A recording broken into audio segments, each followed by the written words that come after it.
got a parking space?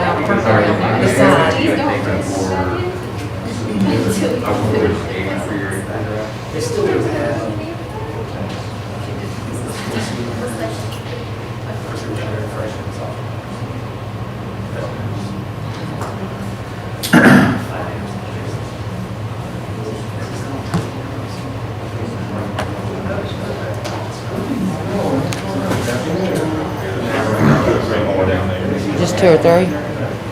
Everybody up front right now. There's 2 or 3 more open seats. What'd you say? I said there's room for 2 or 3 more, and there's nobody up front right Oh, now. okay. So there's a couple or 3 empty seats. All right, you can go ahead and pull that, because I'm getting ready to pull Yeah, what? the sign-in sheet, because I'm getting ready to start it.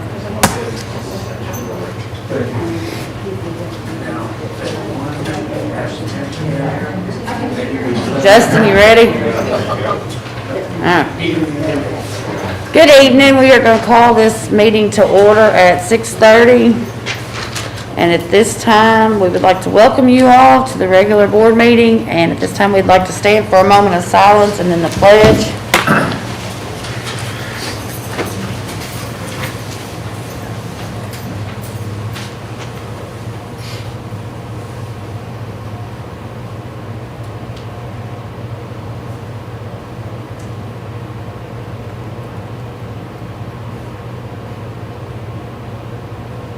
And the pledge.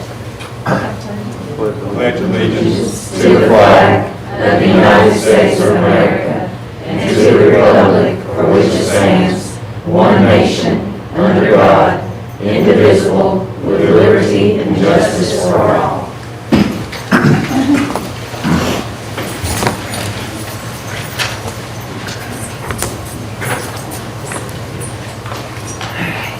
Item number 1 is review of the agenda.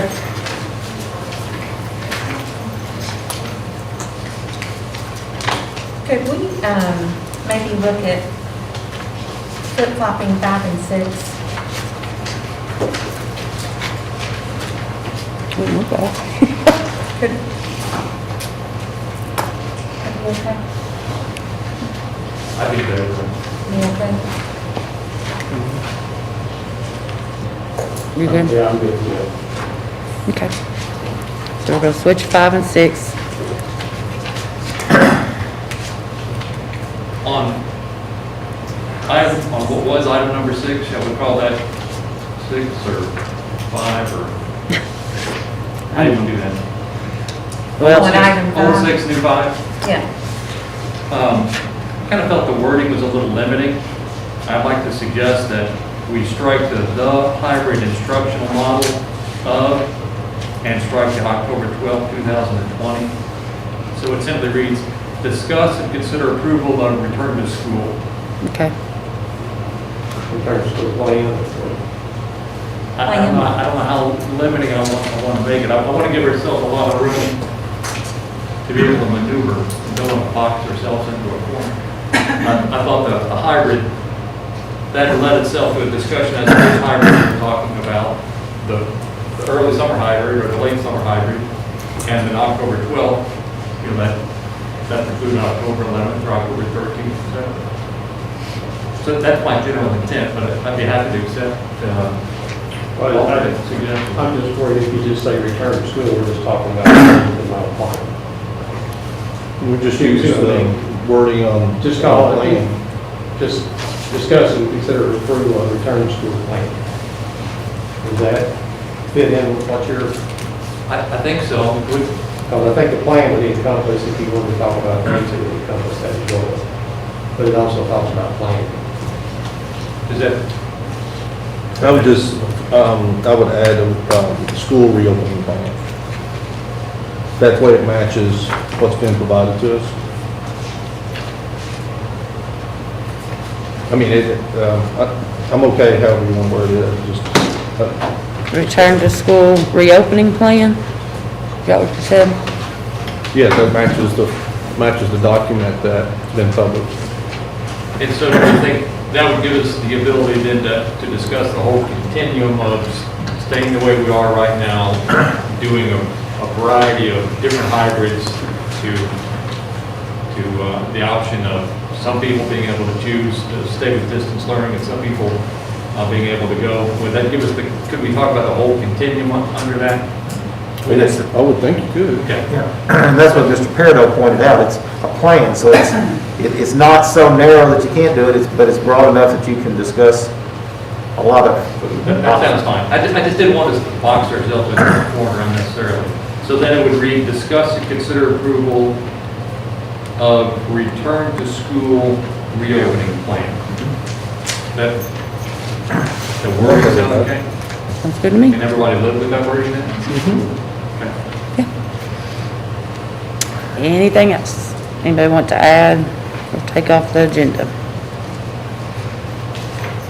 I'd like to change the adjournment so it's sometime before midnight. Can't make no promises, Okay, Scott. you know. I mean, I would second that, but you know. Okay, so with that being said, would anybody like to make a motion to adopt the agenda as amended? I'll do that. Motion by Mr. Peridot, I'll second. second by Ms. Richardson. All those in favor say aye. Aye. Opposed? Motion carries 5-0. We're off to a good start. All right, approval of minutes from the August 17th, 2020 regular meeting, August 24th, 2020 tax hearing meeting, August 24th, 2020 special meeting, September 8th, 2020 special meeting, and September 14th, 2020 special meeting.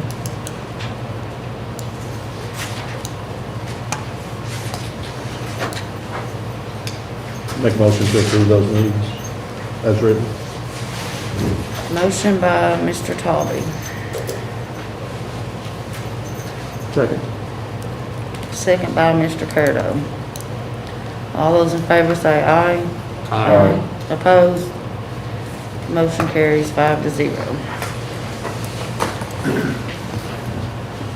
Public comments. Oh, everybody has it, sorry. All right. If we could possibly keep it within around 2 minutes, that would be appreciative because we got several signed in to speak. And we are going to start with Dr. Beth Griffith. Hey, good evening, everybody. My name is Beth Griffith. I'm a pediatrician here in town. I'm a member of the task force that was convened to help come up with recommendations for a plan. I just want to let you know that we're here tonight. Not all of the committee's here, but Becky Kissick from the Health Department and Teresa Daniels, who is the chair of the committee, are here, and we're here happy to answer questions. I want to let you know that it was a good group. Everybody contributed. There was a lot of collegiality. Everybody was respectful of other people's opinions, even when they differed from our own. I want to let you know that the report that we came up with was based on data collected locally and in-state, as reported from labs and actual traced by health departments before it actually went to the state, and then confirmed at the state level and removed any duplicates.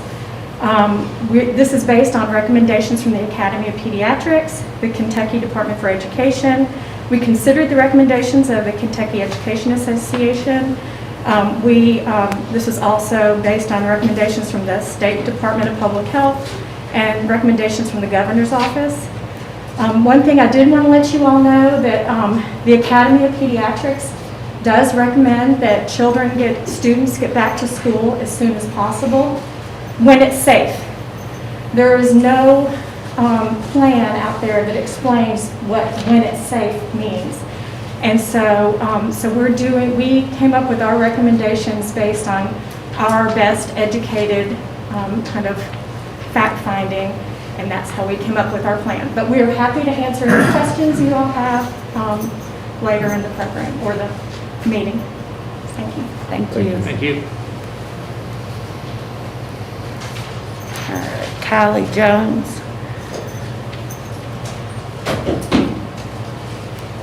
Oh, sorry.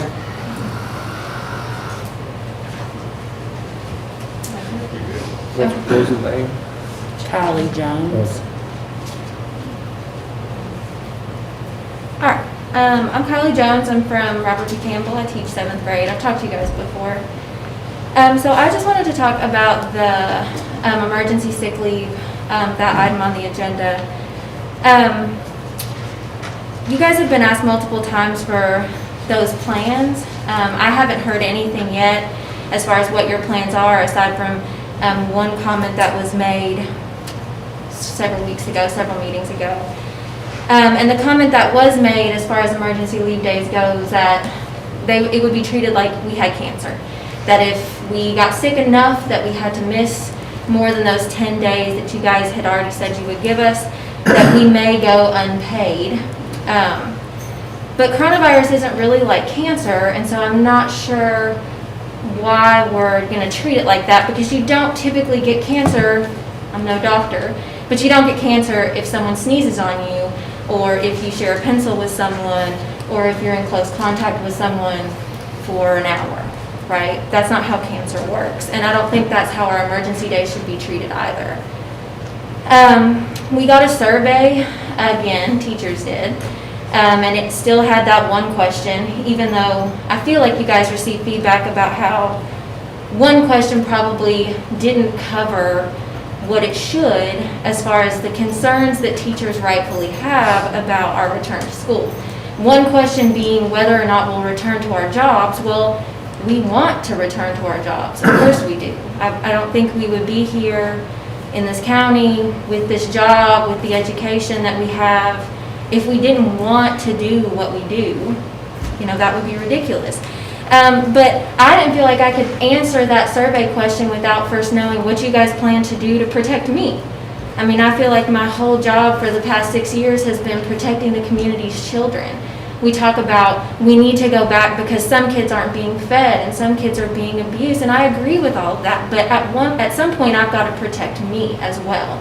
And teachers work so hard, and we're working even harder now, and everybody in my building, whether they're my best friend or not, I know that they're killing themselves trying to make this as good as it can be, because we know we're under a microscope, and we know that parents are stressed out and everybody's struggling.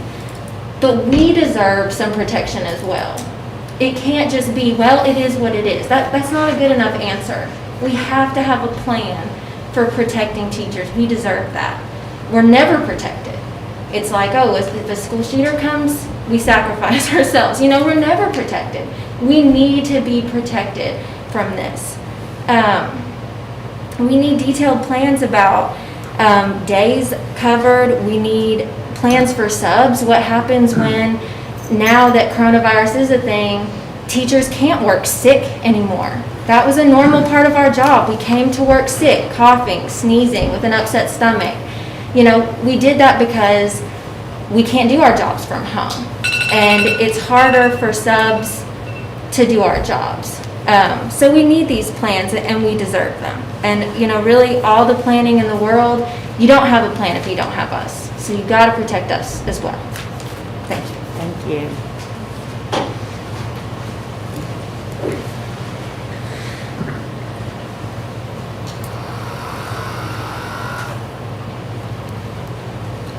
Lexi Harris.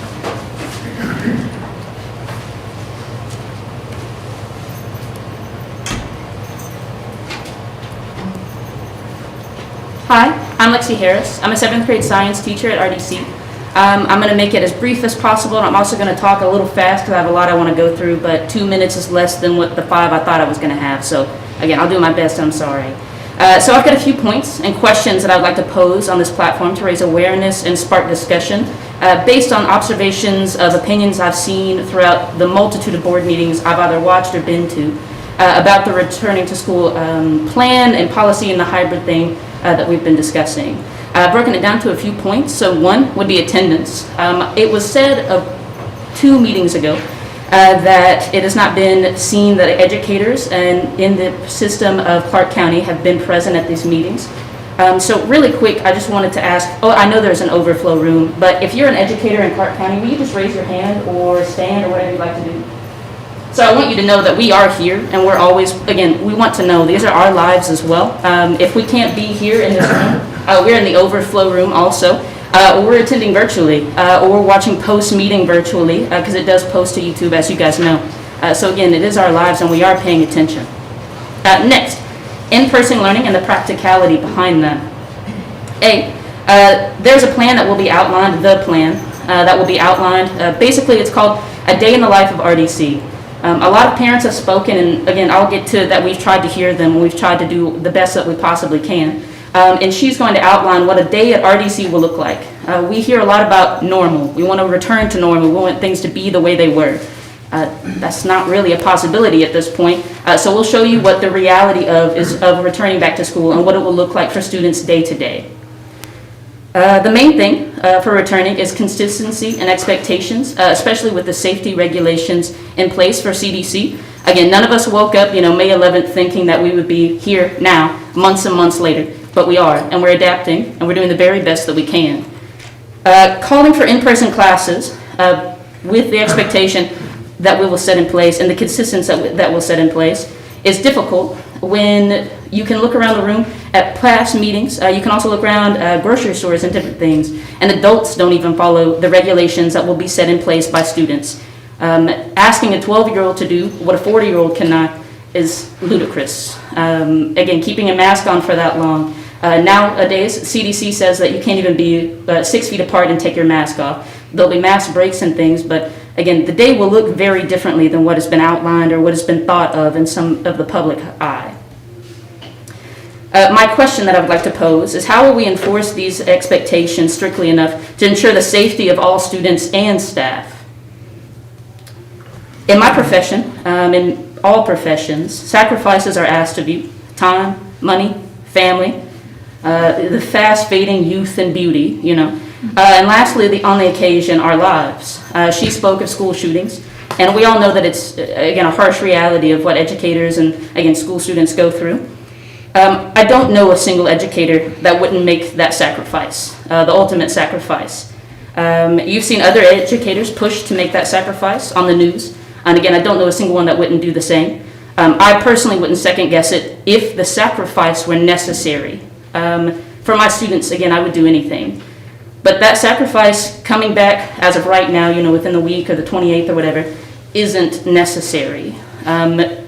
Coming back is necessary eventually when we have a strict plan, when we allow time for adjustments and to perfect and further the safety regulations that are coming out. Because as we've talked about in multiple meetings, or as you guys have talked about in multiple meetings, those plans are ever shifting and the CDC guidelines are ever changing. So keeping up with things like that is difficult.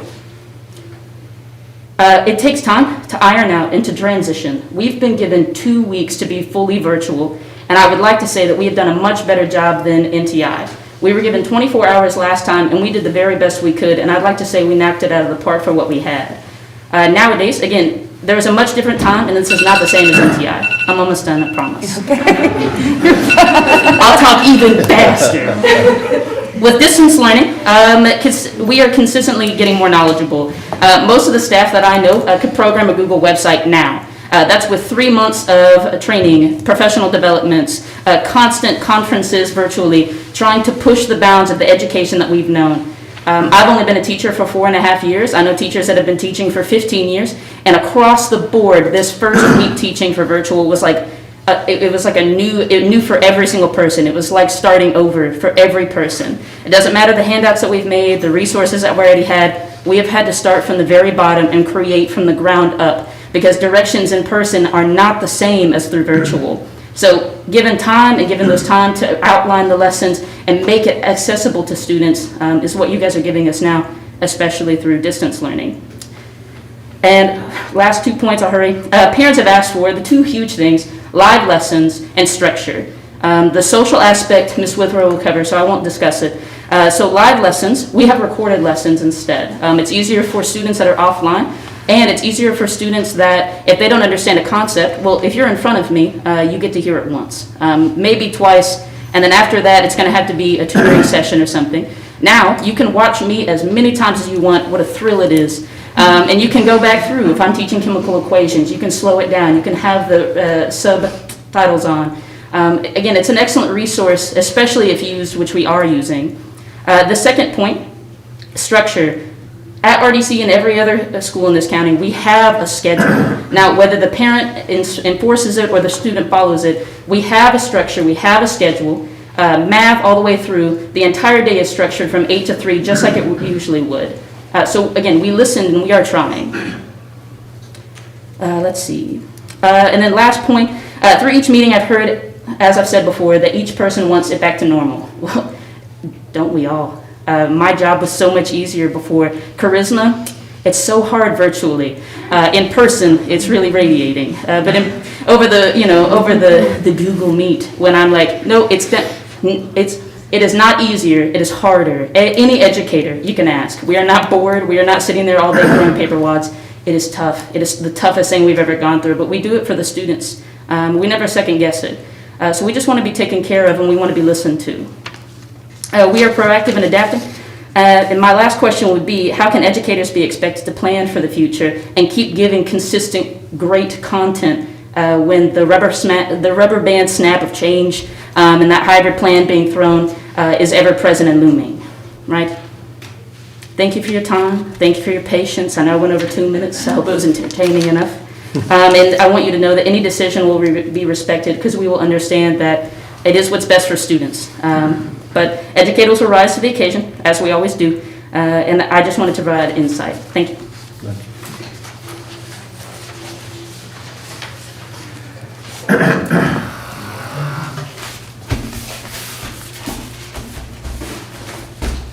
Brian Friedrich.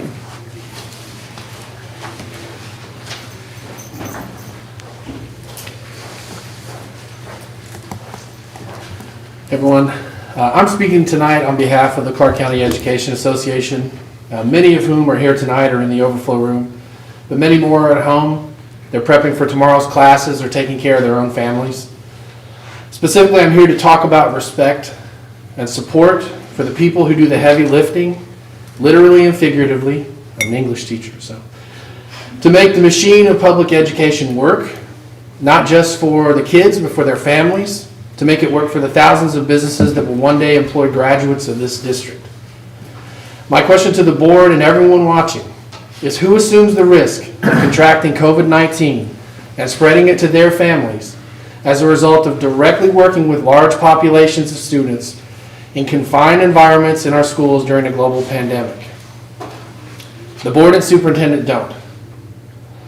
Though they each have the power to decide when and under what conditions the frontline workers return to directly working and interacting with students, from dozens of students to hundreds of students per day, depending on the school, on a daily basis during a pandemic. Central office personnel don't. They don't assume the risk, though they define the processes by which frontline workers are asked to directly work with dozens or up to hundreds of students during a pandemic on a daily basis. The answer to who assumes the risk of contracting COVID-19, spreading it to their loved ones, being unable to work and receive a paycheck, possibly losing their health insurance, are the very people who don't make these decisions. The teachers, cafeteria workers, custodial staff, office workers, bus drivers, and counselors. We feed, transport, and teach the kids of this district. We listen to their problems, are required under penalty of law to do everything in our power to advocate for children, and do everything possible to help those in danger of abuse or neglect. We are the ones the kids come to, sometimes in tears, and that's probably true of every teacher in this room. They come to us when they have problems. Some are regular growing pains problems, others are too horrific to mention here. We often spend money out of our own pockets to provide materials for class, offer snacks to the kids who need it, and sometimes financially help kids in the classes. We clean up after the kids if they get sick or accidentally make a mess. We break the kids up when they fight. We get to see how poverty, racism, inequality, abuse of various kinds set hurdles for the kids. Sometimes, sadly, those hurdles seem insurmountable. Yet we still feel compelled to do everything in our power to help those students. We are the frontline staff of Clark County Schools. We do all this and more. As those who directly interact with and help the young people in Clark County, we will work hard to make the machine of public education operate as it should. But consider this. The district insures and protects buildings and other property against damages because they know bad things happen. Extreme weather, fires, mold, termites, rusted pipes. Likewise, staff get sick and have to quarantine during a pandemic. Like those non-human parts of the machine of public education, we, the frontline workers, need insurance and protection. We need the support the extra emergency days will provide. Extra emergency days for COVID-19 would likely rarely be used by staff, but their availability would protect those who are impacted by COVID-19, as so many already have been. I'm happy to report the superintendent's central office and the district's COVID-19 task force all support adding extra emergency days to staff during the pandemic. They have shown they have our backs in this instance, and we are thankful. Extra emergency days, which have been approved by several other boards throughout the state, will ensure a classified staff member will not go unpaid if they are forced to quarantine or if they get COVID-19. It will ensure a teacher who already used up almost all of her sick days on maternity leave doesn't have to take unpaid sick leave or settle for 2/3 pay if she or her baby get COVID-19 and require long-term medical care. You may say, oh, that's maybe rare, but that is a possibility. It will ensure a teacher's aide taking care of an infected elderly parent, or a custodian taking care of their child with diabetes, or a secretary with asthma are not put at extreme risk of total financial hardship as a result of dealing with COVID-19. The remaining question is, what will the board do tonight? Will we hear someone say how much they appreciate all we do to educate and care for students and then vote not to support us by not extending our emergency days while they tell us to return to in-person classes during the pandemic? Will we hear someone say they'd really like to protect staff from extra financial hardship while quarantining or sick with COVID-19, but the district just can't afford it, even though the district routinely overestimates costs in the budget, continues to spend millions on new facilities, and year after year carries over unspent money to the start of the next fiscal year? Will we hear someone say they shouldn't offer extra emergency days because they don't want an employee to take advantage of the district, while a teacher has to take unpaid time off, or a classified employee has to do the same and lose their insurance? Will we hear how unfair it is for public employees to have access to emergency days that some private sector employees don't, as if publicly acknowledging a race to the bottom for employee benefits and protections during a pandemic were some sort of virtuous thing? Also, this excuse rings hollow as Clark Schools employees look around and see other school boards across the state, including Lawrence, Pike, Jessamine, Madison, Powell, Jefferson, Pendleton, Scott, Shelby, Woodford, Boyd County, all extending unlimited days, with more considering them tonight and tomorrow night, more districts. This is your chance to ensure and protect the hundreds of people you rely on to successfully operate public education on the front lines in Clark County. Help us bear the risk. We know that we're probably going back. Support us now as we return to schools and support our students, their families, and this community. Please extend emergency days for all staff. Do so, and a grateful workforce will thank you.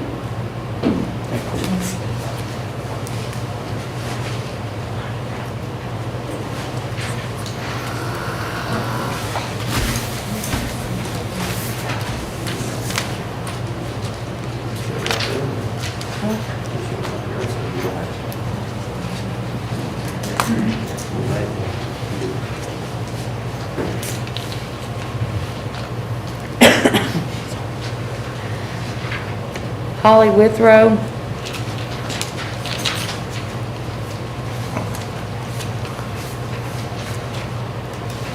Good evening, everyone. My name is Holly Withrow, and I teach 8th grade science at Robert D. Campbell Junior High School.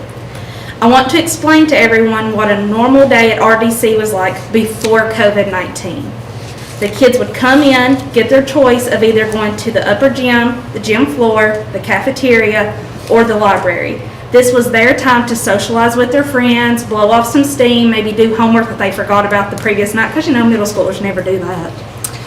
When the bell rung, they would go to their homerooms and eat breakfast. Then the students would go about their normal days, with classes, lunch, and sometimes our free days known as cards time, when they were awarded for their behavior. They have freedom to go to the bathroom throughout the day, walk down the hall to retrieve something, go to the nurse, get a drink, or whatever.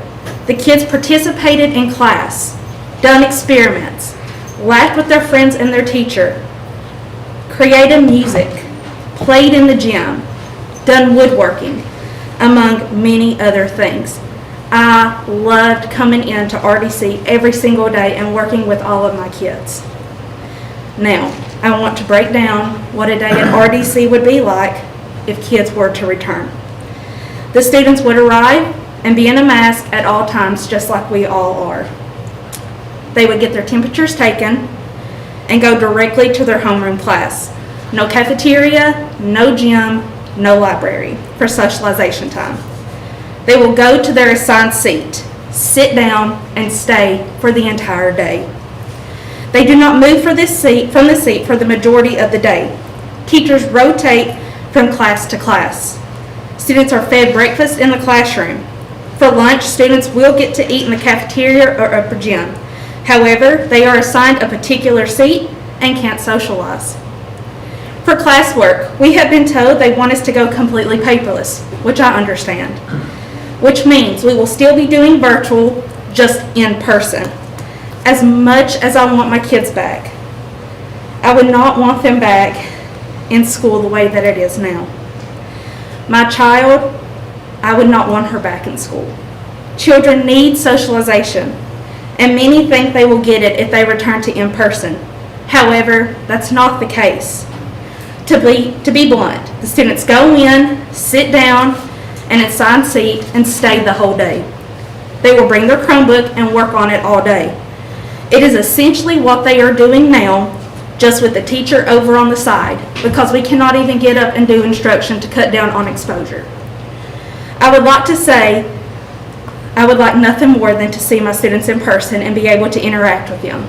Usually about this time in a normal school year, we've already done many experiments. They've gotten to know my over-the-top personality, and I've gotten to know them.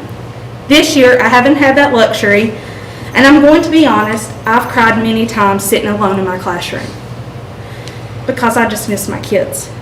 I'm a teacher that builds fantastic relationships with my students, and they know I love them dearly, just like they are my own children. So being away from them has been extremely difficult. Am I scared of COVID-19? I would be lying if I said no. I have a daughter that just turned 1 on the 13th. She had to be tested for the virus at 10 months old, and that was the worst moment of my mommyhood so far, sorry. I had to hold her down while she was screaming mama every breath, while they shoved that huge Q-tip up her nose. Luckily, she didn't have it. However, I would be lying if I said my life has stopped because I'm scared. We have traveled as a family, we've gone out to eat, and done things that we would normally do. So I just wanted to be honest and blunt about how a school day would be like at this point. I really felt like there are many in our community that doesn't understand that, and I really wanted the opportunity to be able to describe it. Like I said, if my daughter was in middle school, I wouldn't send her back in person since she could do the exact same thing just from the comfort of our home. As you vote tonight, please know I will do whatever is decided. I will be present for my students, but I want what is best for not only our students' safety and health, but the staff and their families as well. Thank you for your time. Perfect timing.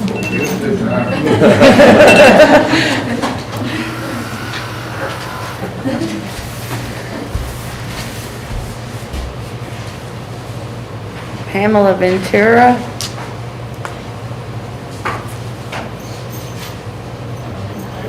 Maybe. What's your last name? Ventura. Probably heard it on the way.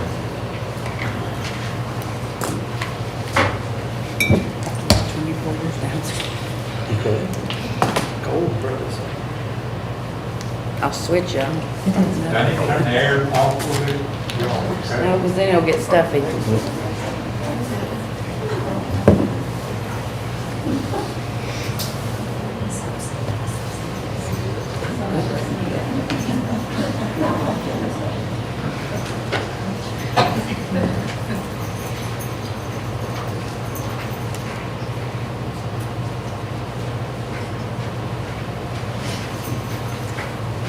Hello.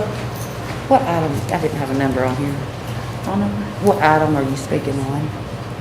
The kids going back to school. Okay, so the new 5. Okay, gotcha, that's all I needed. Okay, I'm Pamela Ventura. I'm here as a parent. I'm actually a frontline worker myself. I'm in nursing, and we go into work every single day, and we have our temperatures taken, and we take a chance every single day.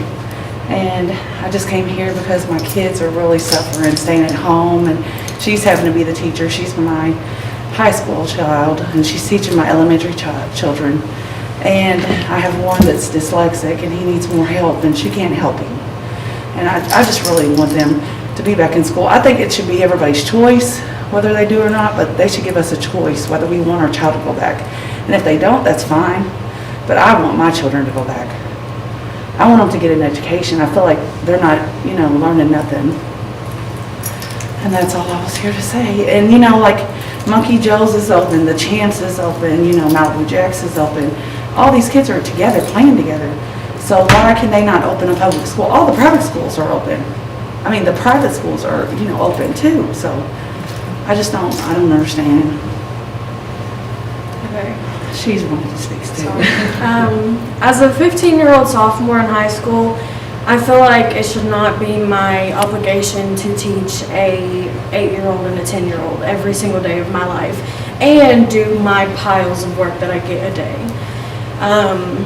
I also know that it's not just me struggling. I know so many people that are in high school with me that have told me how much trouble they've been going through, asking people to help them with their assignments or pay them to do them even at that cost because they don't want to fail school. I know a lot of kids that are failing now that were perfectly fine before. That I don't think it's right that we have to be out of school and not get the same education. That's pretty much all I need to say. Thank you. I'll just leave it in there.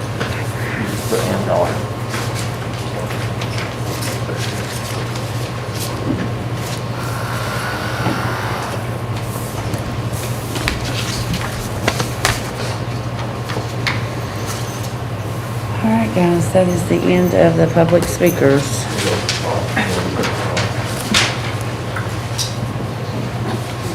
All right, item number 4, Christy Bush, enrollment update. Christie couldn't make it back tonight, Jennifer Lambert will give the end report. Come on up, Miss Jennifer. So, you all know we like to do a little bit of number reporting in the DPP department.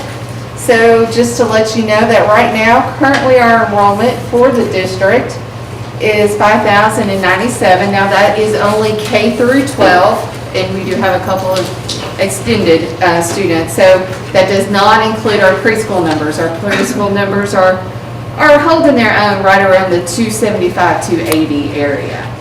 So our enrollment is down just a smidge, but right now that's where we sit and we reside. I also wanted to bring some numbers for our participation last week. Participation will be is a new challenge, a different challenge for our teachers. So teachers have 7 days they can go back to mark a student participating. So this number could fluctuate. So I pulled the numbers for last week, September 14th through the 18th, and our district average of participation was 97.4%. Any questions for me on those enrollment numbers? I think I got it this morning. Huh? I said, I think I got it this morning with all my questions. Sorry, I was all confused this morning. No. That's what we're here for. We're all learning, definitely learning. So we had a few issues with the new tool that was the Infinite Campus. That's what Ashley was referring to about how the participation is then written back to the attendance table. It's just not going to work for us and how we are doing our distance learning. So I have submitted a new plan to KDE on how I would like for us to report our attendance back to the attendance table by not using a wizard that they've recommended us to use. It'll be much cleaner, and you all know me, I like to actually physically touch the data to verify before I write it, and we can't do that with a tool that does it for us.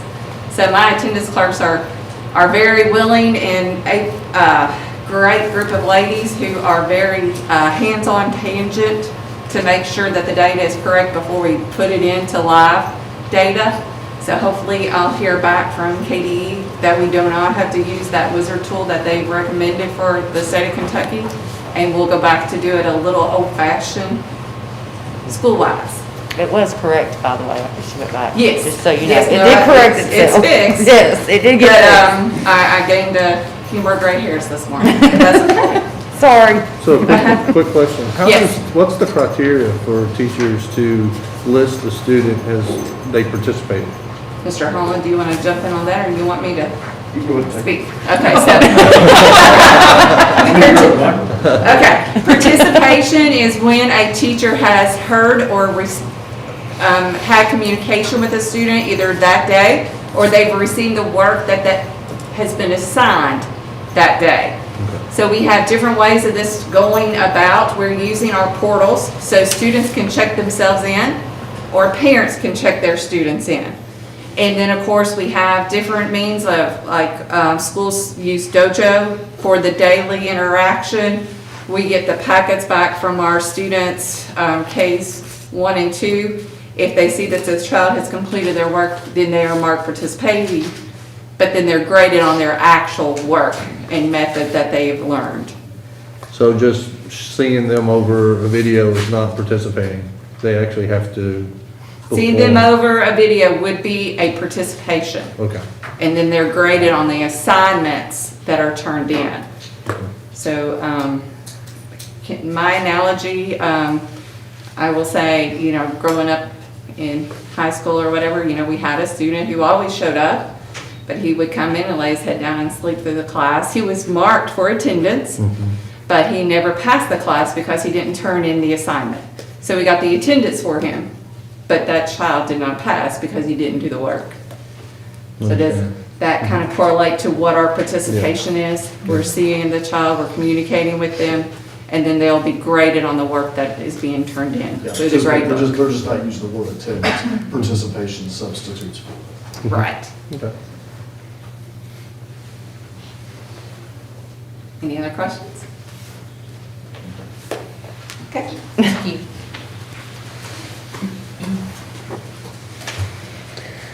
All right. Item number 5, the new 5. All right, Scott, make sure I get it right. Ready? I'm ready. Discuss and consider approval of return to school reopening plans.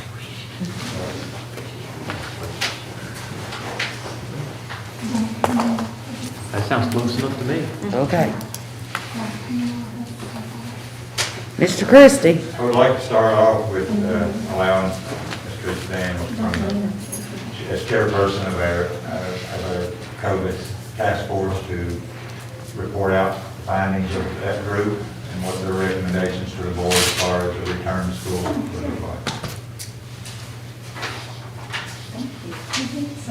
Good evening.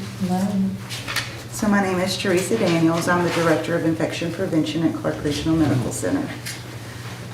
We do have a task force that actually is composed of parents, teachers, students, business owners, board member, and then healthcare workers. We've met a few times. We have reviewed the CDC guidelines along with the state guidelines. And this is pretty much where we've came to decide on the recommendations that we would like you to consider. The first one is statewide positivity rate is less than 6% for 21 days. Positivity rate is actually published, and Becky can probably speak better to this than myself, but it's published daily, and it's the small number at the top. Positivity rate meaning the number of positive tests with the number of negative tests. So you have to have that denominator, excuse me, and know your negative test number.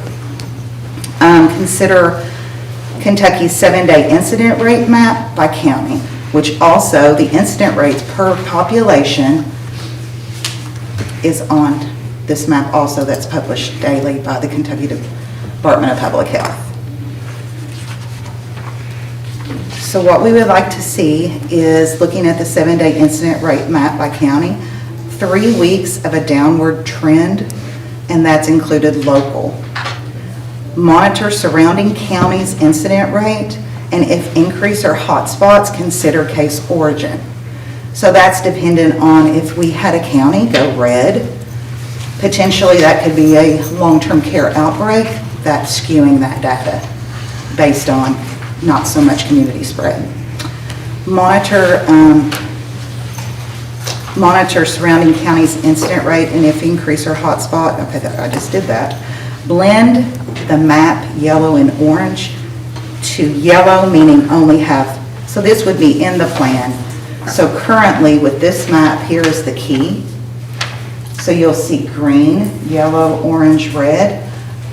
Blending the yellow and orange to coexist on the plan itself, so you'll just end up with 3 colors, green, yellow, red. And that will take away probably the inconsistency. You jump a number, closing down. You don't jump a number, to keep it more consistent. The next is school return plans are completed, and that is collaboration with the principals of the schools, along with collaborating with the local health department.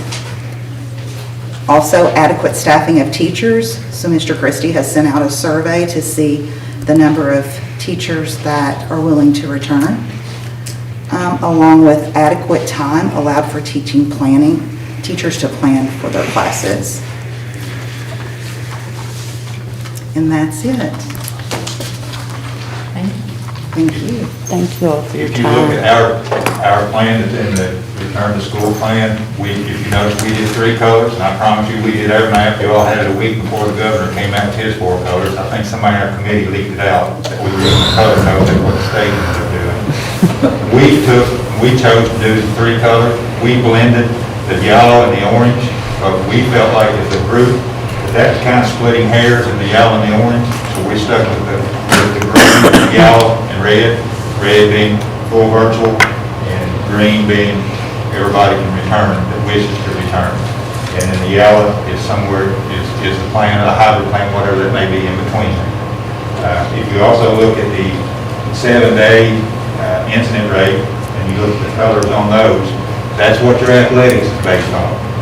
Current athletic plan is based on those. So if you're looking at a district that's in the red and we have to be playing them that night, it's kind of understood. And there were some games I saw today that's canceled already for this week because of the county being in the red. Franklin County is in the red. It's the time they cancel games for Frankfort Independent and Franklin County this Friday night. So that's where you're getting your basis for your games being played, when they're being played, when they're not. So that's how we were utilizing that also, and that same map is not only being utilized for a return to school, but it's also being utilized for the safe return to athletics. You all have any questions for the task force group? I do want to emphasize something before you ask a question. On the last bullet point, adequate time for transitioning from one plan to another. She mentioned teachers, but I want to point out that teachers can't tomorrow transition from virtual to hybrid. They're going to need lots of time to have professional development, figure out how to manage having students in the classroom, students out there in the virtual world, and also engage in discussions. So they're going to need plenty of time. The other thing that's a kind of a rate limiting step is our cafeteria staff. They're going to have to order food. Right now, they're ordering one type of food, and that's meant to be delivered on all the bus routes. But when we actually have to go back in person, there's going to be food that's going to be prepared in the cafeteria, and then there's going to be food that's going to have to be picked up by parents because the bus routes obviously can't run to deliver the food. That's going to take about 3 weeks to get that in order. So that was, I know it's kind of the last bullet point, but I just want to make sure that you're clear. We talked about this quite a bit, and we had teachers talking about how you can't just overnight change it. Now, if we go back in person and we have to, all of a sudden go back virtually full, because they've been doing what they've been doing, virtually, it will be a whole lot easier to transition back to full virtual, but to jump in and do hybrid when they've done in person, now they're doing virtual, but they have not been trained on doing hybrid, and so they're going to need time for that. I would like to personally thank Dr. Griffith, Ms. Daniels, Ms. Newton, that actually took notes and minutes at the meeting. I was part of the task force. It was a great group of people that was assembled. A lot of different perspectives was in that committee, not just, not one particular perspective was pushed. And just to piggyback on Mr. Christie's comment on what the governor put out, I guess it was last week, we actually had those listed on the whiteboard. We can prove that there was a lot of stuff that was already written on the whiteboard that the governor that had recommended. And I'll give you a perfect example. One was the positivity test rate. We had actually agreed to a 4.5%, which was KEA was looking for 4%. John Hopkins was looking at 5%. So we just blended that, but then the governor came out with 6. So obviously, the committee voted to adopt that 6% because it was already put out there. So I just want to personally thank everyone that was on the committee. I appreciate everybody's input. It was educational for me as well.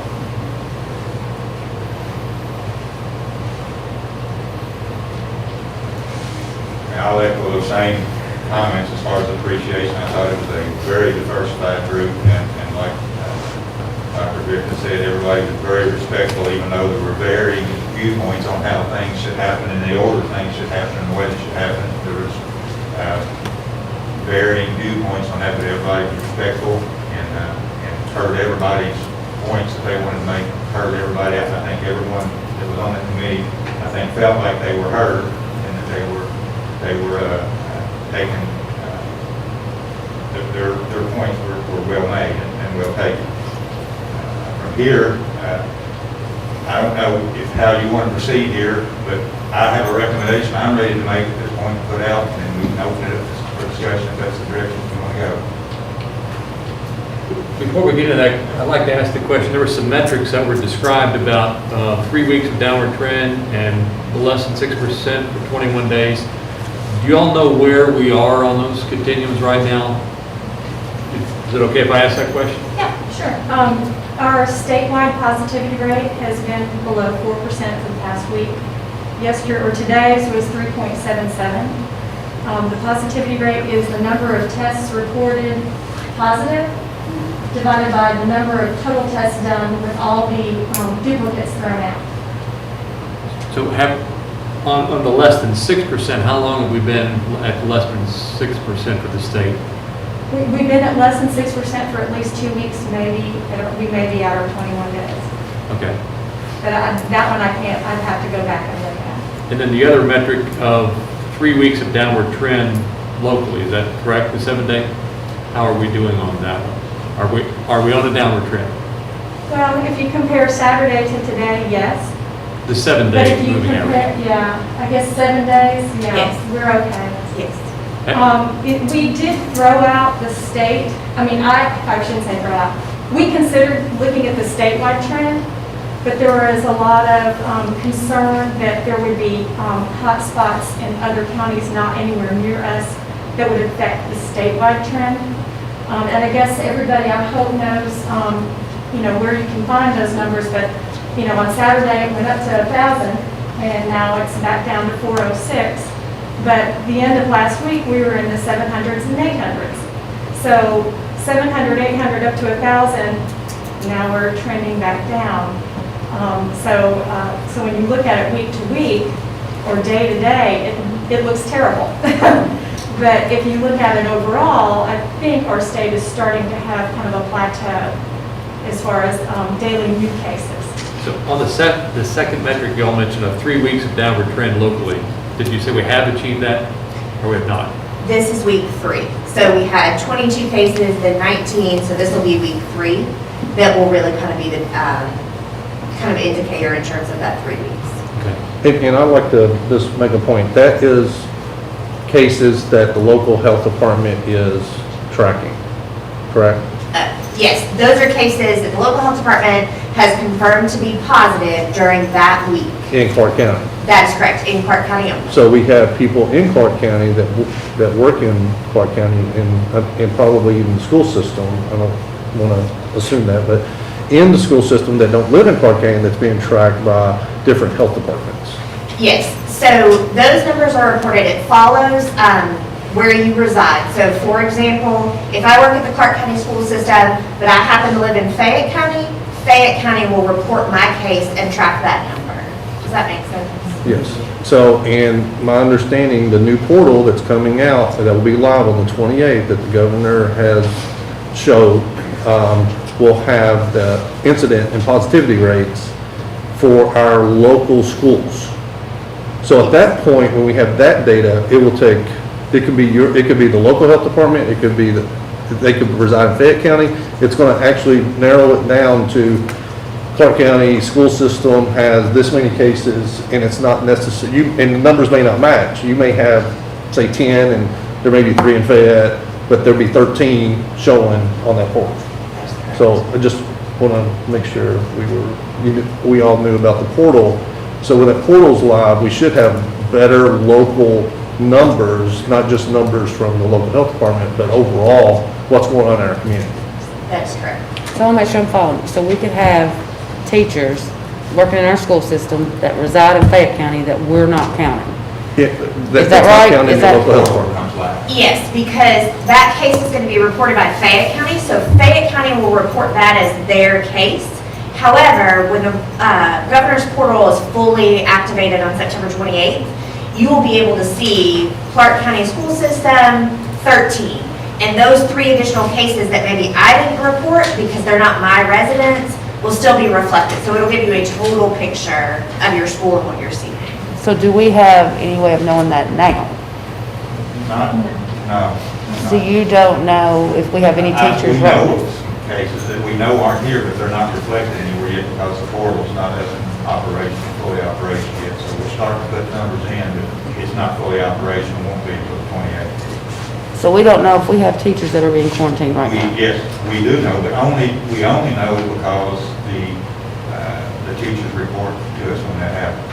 Right now, there's no, now if you're a local, if you're in the county here, we'll have conversations with the health department, we get those numbers from our locals, but if they're from out of the district, we depend on the other health department to do contact tracing, to let us know that way, or the teachers contact their administrator to tell them.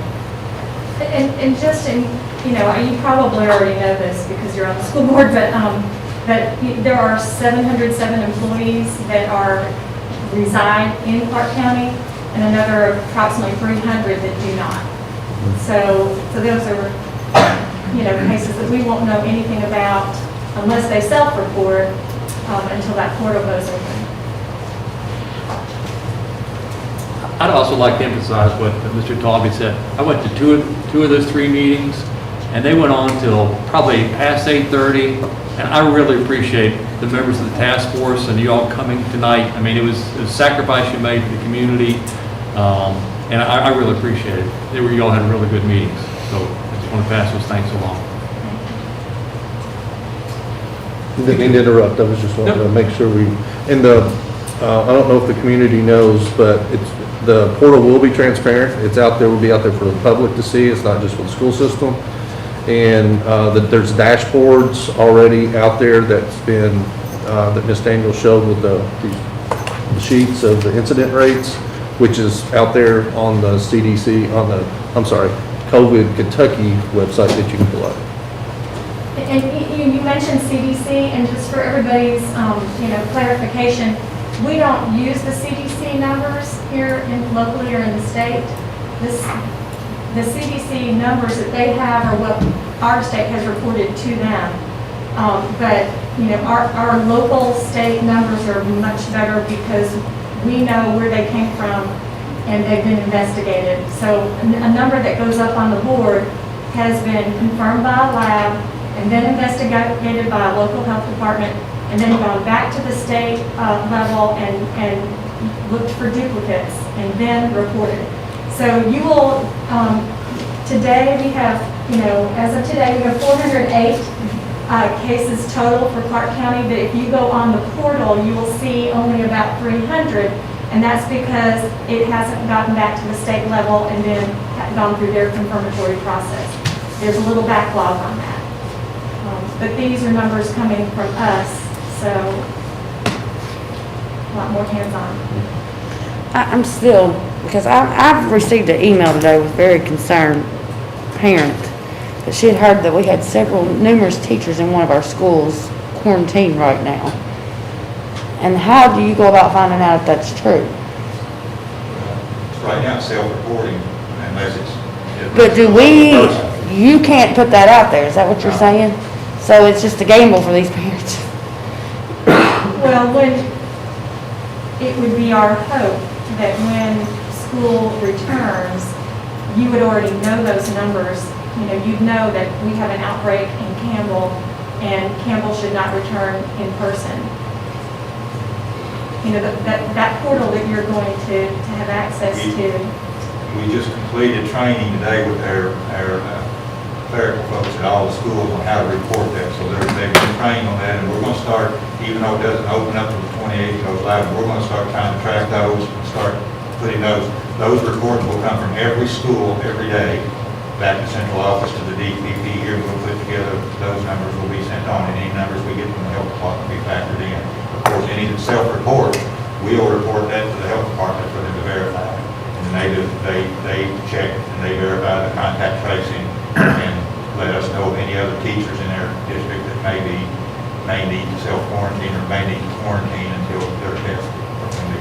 And I think we need to clarify and say that was just an example school, because that school got mentioned out. That's not saying that that is the case. I was using example. Yes, We that's have an some example. wonderful Campbell teachers here today, Yes. and I just thought I would follow in the trend. Sorry.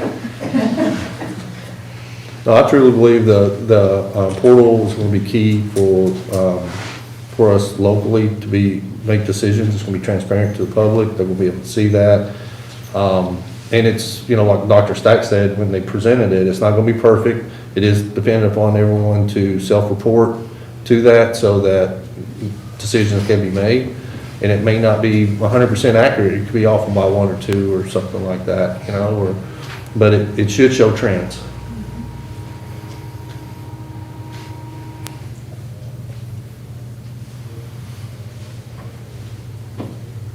Any other questions on any of that? In order to try to respond to Scott's request for the agenda to get out by midnight, I want to go ahead and make a recommendation and let you discuss that. I first off want to start off with saying I do appreciate all the teachers. I do appreciate everything that they've done, not only last year, but what they've done this summer, the training that they went through to be prepared to do what they're doing so well right now. You got to remember, we've only been into this instructional method that we're using right now for 10 days. And in the 10 days, when you're seeing a 97.4% average positive, or I'm back on positivity. Don't you say that. We're in trouble. You see a 97.4 participation rate. When normally at this time, at the beginning of the school year, we would be tipped with death, we had a 94 to 95%. So I think the participation rate there, we're reaching kids. Now, it's not the way that we would like to the best, but it is working. And the teachers are doing it and doing it very well because we took a month or more to train those teachers, and they're doing it, delivering instruction in a way that they've never had to do before. And I only give them now 10 days to start to talk about pulling them out of that and changing it again to where they're going to have to deliver, as Dr. Griffith said, they're going to have to deliver instruction to almost three separate groups of students. Your entirely virtual group is one presentation. Your group of in-class on Monday and Tuesday, if we did a hybrid, is another group, and that other group is on virtual for the Thursday, Friday group. That's a third delivery. They're being asked to do that all simultaneously. I don't think that's being fair to the teachers. I think they're better than that. We owe them more than that. We owe them a better plan than that. And to give them a better plan, we need some time to train them on that. I'd use a thing says, like Mr. Heisel, if when we talk about needing more time to practice or to train on this, it would be like saying to the Freeman Corporation, you're no longer going to be able to produce wood veneers. Everything's got to be plastic starting next week. just think about what that would do though. I mean, you've got to retrain, you've got to retool, you've got to restock. That's what we need to do with these teachers. We need to give them that same opportunity for those same kinds of trainings and do things right. We've kind of slow rolled this thing from the start. And I think we've been very smart for doing that. And because of that, we're where we are right now. And we're in a better shape maybe than some places are. And I think academically, we're in a better place than a lot of places are right now. And I believe that, truly believe that. So my recommendation at this point is that we remain on virtual for the remainder of this 9 weeks. And during that time, we use that time to get this portal up and going. We get the valid information so that we can look at the things that this committee has put before us to make sure that we're meeting those recommendations in that amount of time. That gives us time to train teachers and to perfect even more of what we're doing right now, because I think there is that possibility at some time in the future. If we don't handle this right, we're going to be thrown back into the same situation, and it's going to be beyond our reckoning and our decision to do that. We're going to be put back in a bad spot. So I think we owe it to our teachers and we owe it to the kids to, when we move, prepare to move to this hybrid, if it's a hybrid plan, or maybe sometime even shortly after, maybe getting back to the full in-person. You know, if you go the 9 weeks, the 9 weeks ends on the 29th of October. That means the 30th, we could, if this board so decided to do that, we could on the 30th, we could be prepared to implement the hybrid plan for the B group on Friday of that week. We could bring the A group in on Monday. That gives us the Tuesday, the 2nd, that's election day. That means we're off that day, and then the Wednesday is going to be a normal virtual day for everybody under the hybrid plan. That would give us 2 days to look at. We would have each group come in for 1 day. That gives us kind of a trial run on it to go back and relook, rethink, see what we need to change before we start bringing them in 2 days a week. And that following week, we could go back, we could start back with our hybrid groups on Monday, Tuesday, and then do our Wednesday as their virtual. Wednesday, we were looking at, I'm the one that coined the term, I threw the term out there of deep cleaning. Those were my words and not the words of the health department or the CDC. And what I meant by deep cleaning on Wednesdays was just to be able to clean all of the areas in the school that you can't get to sometimes when there's kids there all day. We're going to be cleaning restrooms, cafeterias, doorknobs, water fill stations, all those things every day, every hour, almost every day. But on Wednesdays, with no students in the building, that gives us places to go back into those spaces, to go in a little deeper, back into the cafeterias, food storage areas, all those kinds of things, and do some additional things that we wouldn't be able to do with people, students in there. That gives us a day in between A group and B group to sanitize all the desks in the room. By doing it on Monday and Tuesday, you've got the same student sitting in the desk on Monday and Tuesday, and then Wednesday, we were able to go in and clean all those, and on Thursday, Friday, you've got a new group of students coming in. I think by last week, by you all giving us the go-ahead to start bringing in small groups, I think this would give us an opportunity to go over the test run with those small groups. Last week, we brought in over 150 students in our classes last week to do small group individual instruction. And I commend the schools on doing that. They're very thoughtful in the way that they're doing it, and they're very careful about the way that they're doing it. There's another way that can, with this kind of extra time in there, that gives us an opportunity to grow those numbers a little bit, to be able to look at doing some larger groups without bringing the entire population back. We've even talked about the possibility of a back-to-school night for 5th graders and their parents to go to even though they're in the 5th grade, now they've not been able to go in that school, other than pick up a computer, and that wasn't really seeing the school or know anything about the school. We're looking at the possibility of doing 5th grade, 7th grade, 9th grade, and even our seniors coming back into the building as an individual group on certain times, so that they can actually bring the parents of those coming in the building for the first time to tour the building. That gives us an opportunity to bring a little bit larger groups in, to get them inside the building and get around the building and learn their way around the building just a little bit before we start bringing them back in all at one time. Our thoughts on the seniors, maybe bring those in, even for the social emotional piece. If we didn't do anything on the day that we brought them, we did senior class elections, all those kinds of things that normally they would be doing at this time of year. Make some time to do those, and we can start to bring groups back in where we get more comfortable with how they're going to move around in the building and how we can control that movement in the building, because that's what it's all about, being able to control that movement in the building, protect not only the students, but protect their staff. Our staff right now, with this talk of after only 10 days of being in virtual, they're stressed. They're stressed to the max without having to do, it's not three preparations. They're used to doing 3 preparations or more every day because they do a different preparation for every group of kids that come in. I'm not worried about that piece. They're good at that. But what they're having to do is different. They're having to do 3 preparations and present them at the same time. That's the stressor, presenting them at the same time. That's what we've got to work on.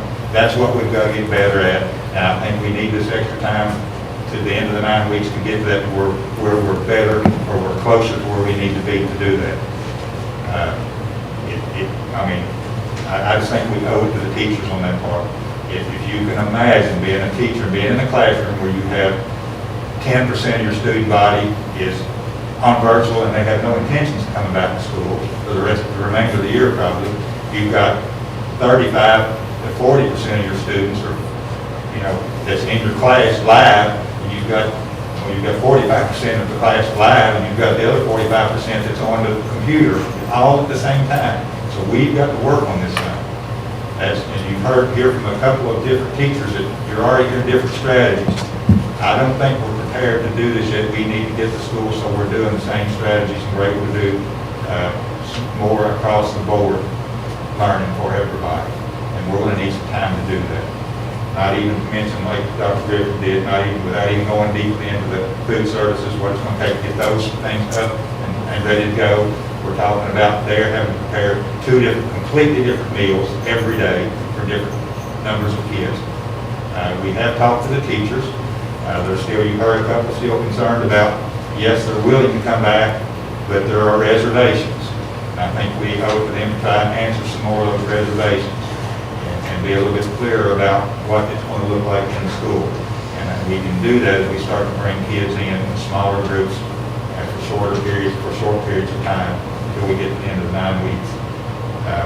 Transportation, if we do, my goal would be during this time between now and then would be to have some sort of arrangement. We bring in a grade level just to run the transportation so that we test the transportation piece of this. So we see what it's going to be like on the bus, with the bus load, how we're going to handle that. We know what we want to do, but I've had 60 kids on the bus put that in place yet. And right now with the 6-foot spacing, as I said earlier, we cannot handle half the population in the buildings without creating very difficult scheduling issues we're going to need to work through before we bring back in 45 to 50% of the population on any days. Those scheduling issues, if a room can only hold, a teacher's normal classroom is 28 kids, and the room can only hold socially distanced 8 kids, that we've got an issue that we've got to deal with. So we're going to take some of our common areas and make those into classrooms too. And it becomes an issue of staff. I think with our number of our staff that is willing to return at this point, I think we're going to need more virtual teachers because we've got 97% of the staff says they will come back. Even though they're uncomfortable, 97% has said they will come back whenever we ask them to. So then with 97% of the building, then we've got to work with not only the kids in the building, we've got to be able to look at teachers and say we need a certain number of teachers to do the virtual piece, and we need to look at how we're going to deliver that. It's going to be a group of teachers that does virtual and another group that does live, or if it's going to be a combination of the 2. We need to get more in the weeds with every building, and it's going to take us some time to do that.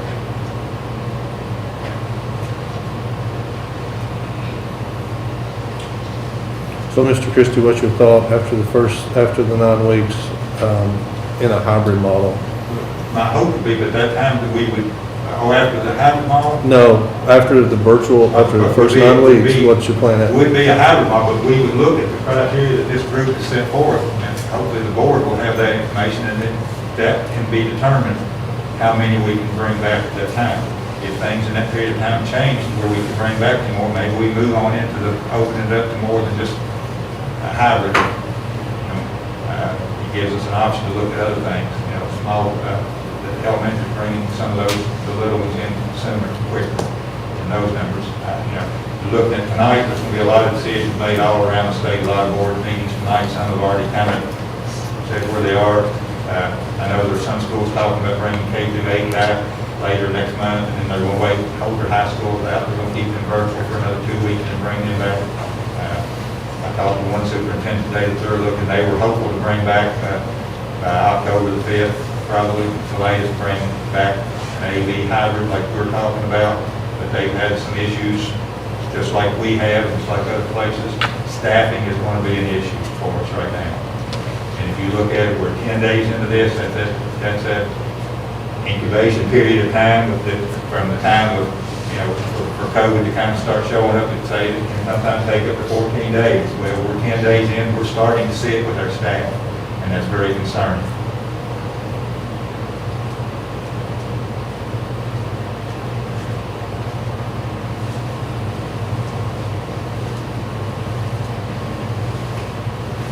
I want to go back and say again, regardless of what happens here later tonight on the agenda, since last May and up until now, we will continue to do so in any way that we can possibly find to support teachers if they are unable to work. Whether it's them being sick, someone in their family, or trying to protect someone in their family, we will work with you somehow. We did that starting back in March, and I don't know of any. If there is anybody out there that feels like we haven't worked with them, please see me. But we try to work with everybody, take every individual circumstance into consideration. And that's what the survey was. It wasn't about just coming in and doing everything that you would normally do every day. It was to find out the ones that had things that they knew was going to prevent them from coming in. And that's all it was designed for. And if we were unclear, we went through a co-op, an educational co-op to help develop that survey. It was a survey that was sent out to multiple school districts with the same questions, exactly like we did ours. So that's why we went with that. It wasn't designed to in any way shame anybody into coming into work, or for anybody to feel like they were being pressured, or feel like there was going to be some kind of a retribution for them if they did. All we were trying to do was find out the ones that knew they, for some reason or another, couldn't come back. We want to identify those so that we can start to work with them now, figure out a way they can still work, stay employed, and still help us still work with the students somehow.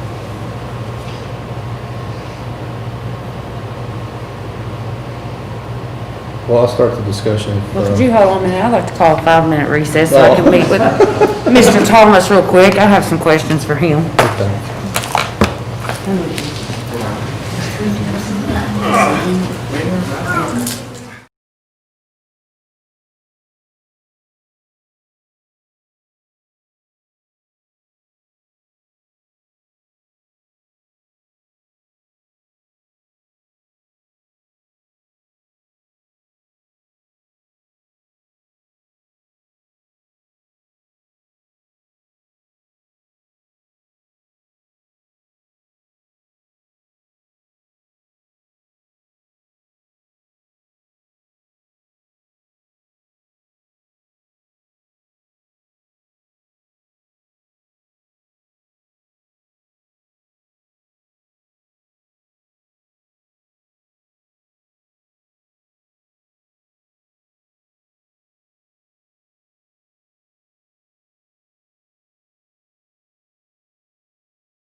His great grandma lives. She tells me, she takes me every morning with the update. So I'm like completely into it. That's what I'm doing. Not to the yeah. They all have a lot of options for virtual meetings. I'm taking off my shirt.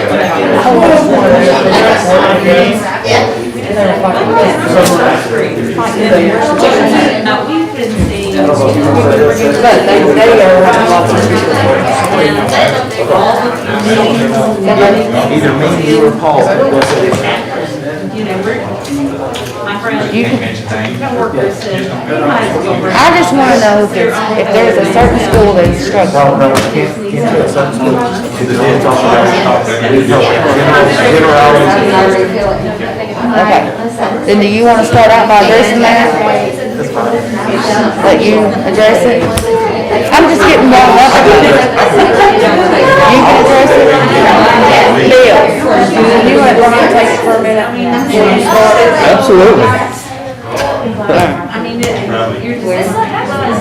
I've already forgot what I was gonna say, I'm but sorry. I just want to address it. Okay, we are back in session at 7:59 PM. And I did have a question for Mr. Thomas, and I'm gonna turn it over to him just so he can kind of verify for me, right? Is that what you? Yeah, the question was, as you all are discussing the back to school, there is an issue that, it seems that everybody wants to avoid. And Ms. Kissick has been kind enough to let us know the numbers in Clark, but there's also an issue as it relates to your educational staff. And it's my understanding, based upon my conversations with various agencies and talking with administrators, that currently there are about 13 educators or staff in Clark County that have either self-isolated or that are quarantined. Unfortunately, we can't tell you what schools they are, but I think that should be a consideration. We have the HIPAA and the FERPA laws as it relates to the identification, so that we can't do something that would otherwise allow that individual to be identified. But I think we can make a general statement that approximately 13, and that's within the last 7 days, folks. That's the last 3 days that issue is out there. So I just think that's something that you all need to consider when it's out there. And everybody was kind of antsy about asking or saying something because they didn't want to disclose or violate something, but I've looked it up and we can disclose those generalities. So Do we have any students that are quarantining now? We wouldn't know that. because they're not, unless one has been brought in and have been around the teacher, and we've had to be contacted by contact tracing by the health department to make a teacher aware that we would know otherwise, because they're not reporting every day to us. And once the kids start coming back into school, that they have the obligation, the parent has the obligation to report that to the school, and we, of course, report to the health department if they don't already know. Just in case you have other questions for independent, I have every administrator for the building here, from each building here tonight. Every building is represented. If you have any questions at the building level, I've got all the principals here. I'm sure are dying to get to the podium.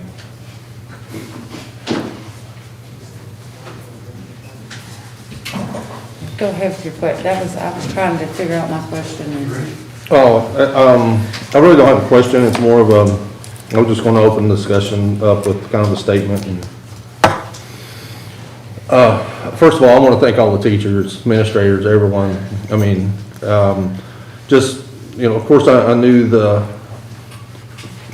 struggles and the additional training that everyone had to do, but just sitting in the task force committee over the last several weeks and just getting a more in-depth understanding of what was required and understanding what will be required in a hybrid model is just, I think we're asking our teachers too much, personally.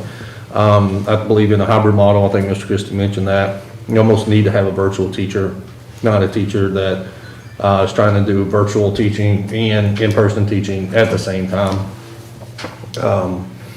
I think everybody wants the kids to come back as quickly as possible, but I believe with the local data that we'll be able to accumulate over really the 4 weeks from September 28th to the end of October will be very valuable. I would suggest if the board's going to look at when hybrid model would go into, or if there's a date set for that, I would look at the hybrid model a much less period of time than the virtual model. And just enough time to get proper enough data to determine if we can all go back to school at some point. I think the hybrid model, I hate to say this, but the hybrid model has so many complexities to it. I'm not sure if it would it'd be less educational for students than the virtual model, from what I've been told. So, just wanted to open that up and hear your all's comments.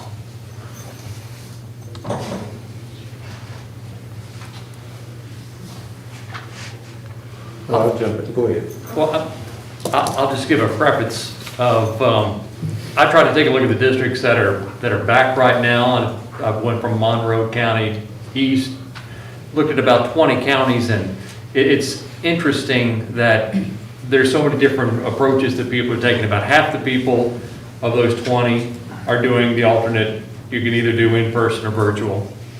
And then maybe 5 of that group are doing a hybrid, alternating days, either, one group comes in on Monday, then Tuesday, and then there's no off day like that. Some do 3 and then 2, and then others do the hybrid where you take a day off, some take Wednesday off, some take Fridays off. And I thought it was interesting that, we have got, as I sort of mentioned at the beginning, a whole cornucopia of different options that are out there that as we're all shooting from the same goal of trying to optimize the educational attainment of our children and the safety of our teachers and staff. There's just a lot of alternatives out there. Hopefully we can keep an open mind tonight as we go through the different things and know it's not just this or this. We've got a lot of different options. And within that, as you mentioned, Mr. Chrissy, there's some that have preschool through the 6th grade that are doing in person, and then middle school and high school are either on a hybrid or doing a virtual. So I want to make sure we're keeping our minds open as to a lot of different options that are out there. Madison's doing elementary and middle school in person and then high school virtual. That was another one. Yeah, so there's a lot of options out there. That's all the comment I have at this point. Sorry, I didn't mean to jump on you. No, you're fine. There you go. You're fine. I just want to say, and I think, Dr. Griffith mentioned it when she spoke there about how pediatricians were saying that they thought it was better that students got in school when it's safe. And I think that's a key thing. And I think that's something that I've pushed for since we've ever been started talking about this. And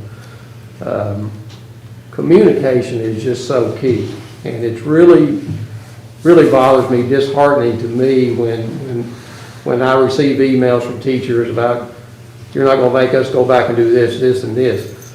How instruction is delivered is far above these 5 members' pay grade. We don't determine how you come back and how you deliver your instruction. That is done by your superintendent and your principals. I do hope that whenever we come up with a plan that we don't put hybrid in there anywhere. That name's been cussed from one end to the other right there. And we know the whatever model we come back is going to be different. But there's only one person that can determine what that is, and that's going to be Mr. Christie, how that is. I can't put together a plan for RDC. I can't put together a plan for the high school. That has to be done there. And to me, it just seems like that we have to keep planning, we have to keep communicating to all these teachers, because teachers, parents, everybody that I'm getting emails, just like you guys are getting emails, and I'm sitting here shaking my head. I don't know what you're talking about. When you come in and tell me, well, I got to have 3 different lesson plans because I'm doing virtual, I'm doing this, I'm doing. I don't know of anybody on this board that said that's what we need to do. So that's why I think it's important that we have to plan and communicate with our teachers every day. You know, like I said, I get parents and teachers both that are almost hostile about what we're asking them to do, and I don't know anybody up here that's asked anybody to do anything. All I've ever asked for is let's plan and let's find the best way back. I've always said that there are no rules this year when it comes to attendance. We can roll this in as slow as we need to. Even last week when Mr. Christie mentioned that October 12th date, I said, I think you're pushing it when you're doing that. We have to make sure that we are ready to get this done. There's no doubt about it. I mean, I've heard some things from different people tonight that really worry me, but I'm not going to be in charge of instruction. But if somebody's going to keep a junior high student in their seat all day, I want to see that one. That's all I want to say. But I mean, if that's the way we're going to be delivering instruction, that's wrong.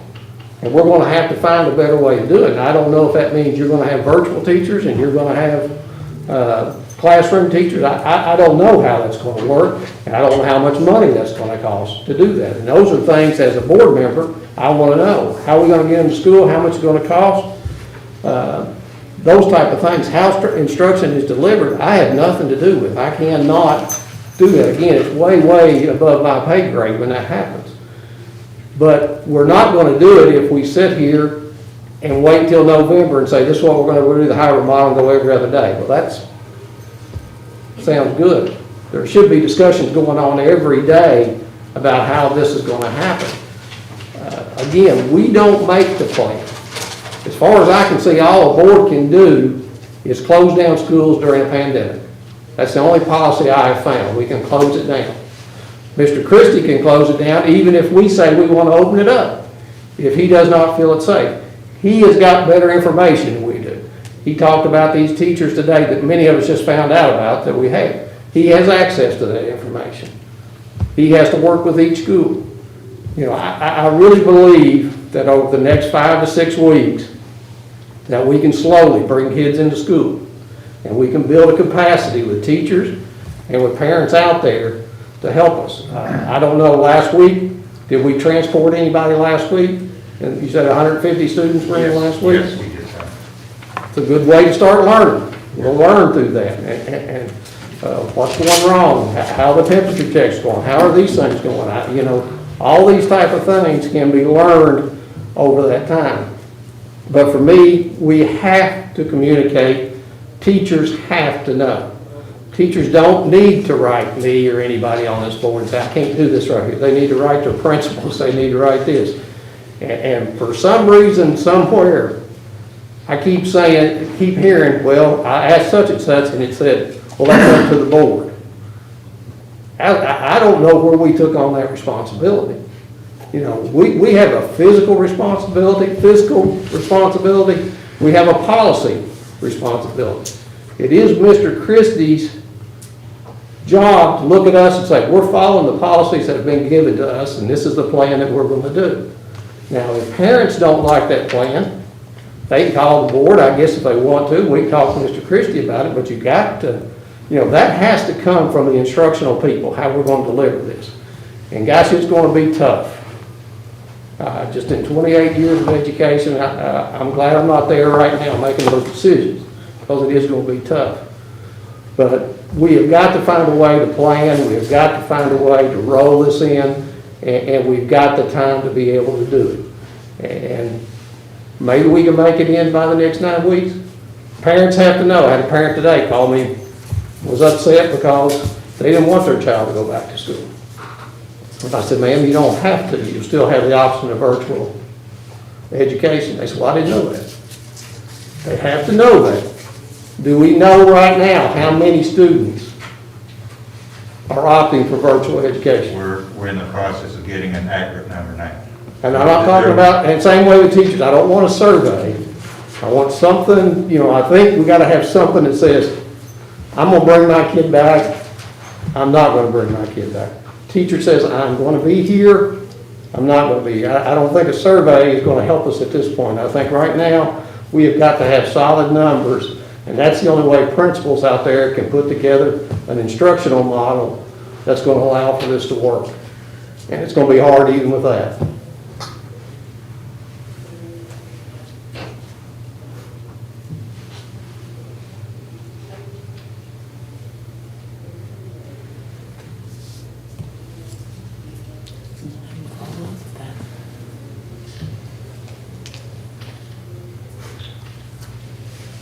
I won't use the word survey, but at the building level right now, we are contacting parents.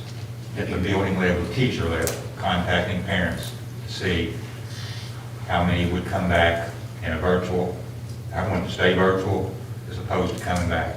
Now, are we making sure that we contact the parent with that? Because I have heard reports of teachers asking students. And I don't think, Now, the directions. and again, maybe that's just report, I'm just saying that, And then we that we have that parent. today with every principal, and it was talk to the parent or guardian, not just, you can't get the student to tell you, it's gotta be the parent. So I don't believe we can put together a plan until we know exactly the numbers were there. The parents that are saying, I'm getting emails too, and I'm sure the rest of you are too, emails that say, I don't want a hybrid model, I want my kids back 5 days a week. Well, I think we've got to explain to those people that can't happen based on what the governor and the Department of Education is telling us. There's no way that we can go back full because of those things. And I think we have to communicate that out there. You know, I tried to explain to some, I said, you go into a restaurant, it's not full. Why is it not full? Because the governor says there cannot be this many people in here. That's the same way when we go in school. And I'm not sure what our school buildings, I don't know if that's a fourth, a third, or what we can get in there, even a half. I'm not sure how that can work, may be different for different schools. But people have to understand that when we do come back on this, at least for a while, I would say, I don't want to put a number on it, that we're never going to be able to come back full force immediately. That's going to be a while. And it's not going to be a situation to where even if you choose for your student to come in person, that they're going to get to come every day. I don't see how that's going to happen because of the numbers. Now, maybe I'm wrong, but I don't see it that way. Do we have any idea what our capacity is, what our capacity would be for students to come back? It would be just under 50%. So we could bring in. Numbers wise, it's just under 50%, but scheduling, that's another issue. Oh, That's another issue, you know, that we have to schedule. If you've got rooms at 50% capacity and you got more students than that, now you have to go to a second room and a second teacher. So that's what we're working through right now with the scheduling. That becomes more of a problem, especially at the higher grades. Well, high school, middle school. I mean, high school, you're going to have classes that will have 9 or 10 in them, up to 32, 33. So that makes it, you know, I've heard people, well, I want to come in sophomores and juniors. Well, that doesn't work because of scheduling. Or they want to say, I want to come in A through K or whatever. Well, that doesn't work because of some of Any division we would do, it's not, if that's out there that's divided to the outfit, it's going to be household. We'll do it through infant campus, and it's going to be household, because you've got households that has blended families, that may be some A's in there and some R's that would be on opposite ends of the spectrum, and if you just did it alphabetically, you're going to have split households, so it's going to have to be by household. And how do we see transportation working with all that? We would run it, because it's just, you're dividing, pretty much it's going to come out equal across the county, you're still going to run your transportation. Now, we'll look at if it's a reduced But you don't number, think you're going to have to look at extra routes, or somebody being off once here, going over here? Possibly combine some routes because of the lower numbers. And I think if we do this slow type of roll, if we can do some things like this of getting people back in, and again, you know, make sure we don't leave out the transportation people, because there are people who need to come back that don't have a way to get to school.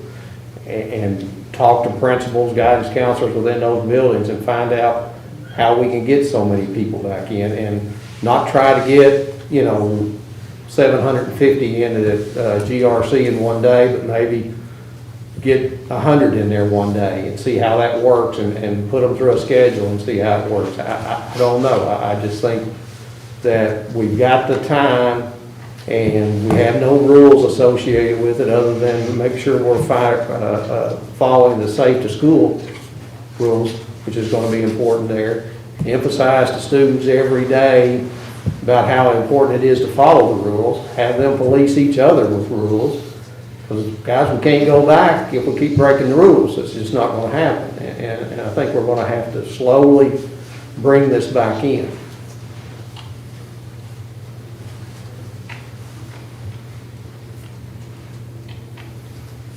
So you're saying that parents should hear from the principals of their school about getting back? The teachers in the school, we talked, and the principals have kind of pushed it back to them because the teachers are the ones now that have the contact with those students and the parent, the access to the parents. We're making contact at the building level with parents to get an accurate number of those who would return, or I'm most interested in those who are going to stay virtual. But the teachers aren't asking the children. They're not, no. So it'll come to a parent. I'll talk to the principals again, but, you know, our conversation was that if we were going to push it through the teachers on the virtual piece so that they can make contact with, however they contact the parents, whether that's by phone, however they normally contact parents, whether that's by phone, or whether it's through the virtual class, or whether that's by an email. So it's kind of up to the school on how they get them. But all we're asking for from the schools is a list of students who will remain virtual regardless of what we do, and the list of who we return. And so we should know something. We're getting that by names. We're getting that by names. And you hope to know that by when? We said, Greg, the day we had Wednesday. Wednesday. 3:30 by Wednesday. And so are we having that discussion with the teachers as well, as far as what is it that we could do to make them feel safer? Because I'm afraid if we operate on the fear, I want to be able to get back in at some point. So what is it that's going to make us feel comfortable? Well, I think Students or teachers? Both. part of it's going to be for the teachers to know that we're, like I said, kind of slow rolling this in. We're not just going to all of a sudden in 2 weeks or 3 weeks, we're not going to dump 3,500 kids back into the district all at once. I think bringing them in slowly. I think that the in-person things that we're doing now has been key. And teachers, giving teachers a better comfort level of having kids in the room and how we can move kids around in the building. And right now, we're not bringing enough in that we're having to change schedules or anything like that. They're just coming in to see an individual teacher, and there may be 3 to 5 coming in at a time in a classroom, working on spacing and how that's working right now. So is it that you're hoping that you can bring in like the whole freshman class or the whole senior class? Yes, at some point, yes. And that some may be point my before the thought, 9 seniors, and I've got to talk more with Mr. Bowen about this. He's here and can answer some of this.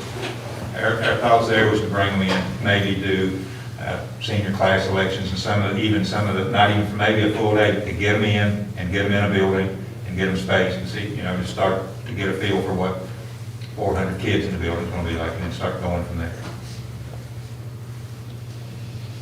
And we in our group here, we talked a little bit about the possibility of whether we wanted to do it during the school day, but it's probably going to be something that would be like from 5:30 to 7:30, bring the 5th grade in with the parents to tour the building and just to see the building because they're new to that building. Bring the 7th grade in because they're new to that building, and then bring the freshmen because they're new to that building. And to start with getting people in the building and getting them to move around in the building so we can see how we can control the movement in the building and those things. While another group is working on the educational. It's multifaceted, this thing, the transportation piece, the food services. I'm working with Ms. Lowry on how we're going to do 2 meal preps per day. I mean, there's just a lot of logistics there. So one of the teachers here tonight mentioned that our children, when they go back in, will be doing virtual learning there in person. Is that true? Is that how that works?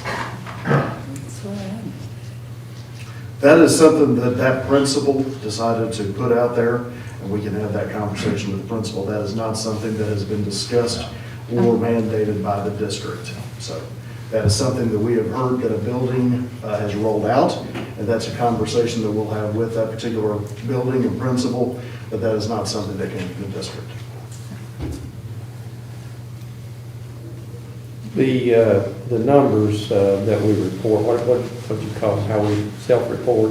Self-report. Self-report, is that what it is? Mm-hmm. will those be posted on our website? Is that? Yes, it's posted on the state I mean, I'm just talking about on our district. Yeah, we'll take, I talked to Justin how we would take that off of their website and actually put it on ours too. But it's a daily Can we update. also put on there that during this week, we had this number of students in our building at this time working, you know, maybe, and then put that there? I have to work with Justin, we can create something, there wouldn't be any place for that really on that state dashboard to report something like that, but there's nothing that we can't, I mean, we could create our own piece of that. I just think, you know, that to build capacity and let people know that we're successfully going through, or even if something happened and there is an outbreak, that there was an outbreak, this is what we did. And I think the better we can communicate that, the better it's going to be for us all the way through. I mean, we're going to have issues, again, said it many times, you got a wide range of people from paranoid to defiant, I mean, all the way. And we have to communicate all the way around and let everybody know we're trying to meet as many needs as we possibly can. And I think that if we report those things each week, and, you know, parents start saying, well, you know, they've got 500 kids there this week and it seemed to go well. I think those are good positive things that they need to see. And then if it doesn't go well, then I think it's good that we report it and they know this is the actions that we took to make sure your students are safe. In the new portal, will it go down to the school level, or is it just county? It is school, isn't it? Yeah, by school, it I breaks just want to down make, county and then by school. couldn't remember that for sure. It breaks down by school, by teachers, and by students. You've got the report for numbers of students, positive and quarantined, and you've got the same thing. And that's a daily, updated daily. And like I said earlier, people at our schools have been trained on the reporting piece, that we've got our own reporting for that. It'll come through the central office, and that report will get updated every day and sent to the state.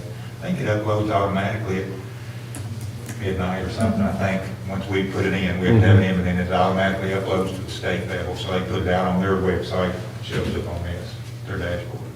And I agree with Mr. Paradell. I mean, I don't want to rush going back in person just to be going back in person and not having the data to support it. And I wish we had local data more so than we've had. You know, this new portal coming out, I wish we had it, 3 weeks ago.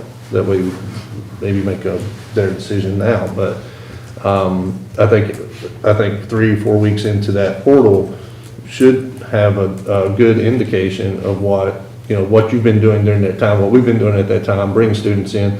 Has there been an increase? And being able to correlate that information to what's been going on and be able to gradually move into the school, go into in person. I'm not a fan of hybrid model, but I do think it may be necessary for a short period of time in order to transition into all, have students come, all students go back in person. One of the questions about what are the needs for the hybrid models centered around the building capacity. And we bannered this question around last week as to what is the state's specific absolute stance on the 6-foot rule, whether it's a hope for, shoot for this rule, but if you can't do it, then orient the desk all one direction, or is it an absolute rule? Have we gotten any clarification on that? Because it seems like that's a pretty daggum important answer. I'll let Ms. Kitty. So on Friday afternoon, the state issued guidance on maintaining physical separation, which states it's strongly advised to maintain a minimum of 6 feet separation even when wearing a mask. The guidance of 6 feet is a minimum, but greater separation is recommended whenever possible. Additionally, wearing a mask at all times when in the presence of others is strongly recommended, even when greater than 6 feet apart or outdoors. All of these steps help lower the risk of exposure to COVID-19 and help inform the local health department when evaluating exposure risk. So we're still at I think it beats it up a little bit more to say strongly recommended, but I guess it's still not mandated. It's strongly advised. Because in this group of 20 districts, there's at least 3 that talk about mask required when not socially distanced. Now, it could be, their wording is ancient, like 2 weeks old. So I think that it impacts the hybrid model. The hybrid model, where you have A, B, or, 2, 1, 2, or whatever it might be, or an alternator or something like that. The reason for that is capacity. So it certainly seems like a more challenging model. If I was a teacher, it would be a challenging model to have to bounce back and forth between that. And, if we could achieve 5 feet or something like that with masks and people could still be happy with it, that, we've got to balance all these concerns that way we could jump from, where we are right now to distance learning. We could just jump directly into some variation of in-person learning or rolling it in, because I just want to emphasize that I think the assumption is that we're all going from is that in-person learning is the optimal model that we'd like to get to. But just how do we get to that from a safe standpoint and from a practical standpoint? But I think in every conversation, we don't want to forget that's our goal. And instead of looking at reason why we can't do that, is try to look at, how can we do that as soon as possible, maybe even on a creative basis. We do it on a rolling basis or a targeted basis or something like that to try to, that's the pole star we're shooting towards. So that's where we want to try to head on every conversation, balanced against the other concerns. Now, I certainly want to try to push to give parents and students the option to get back in person learning as quickly as possible.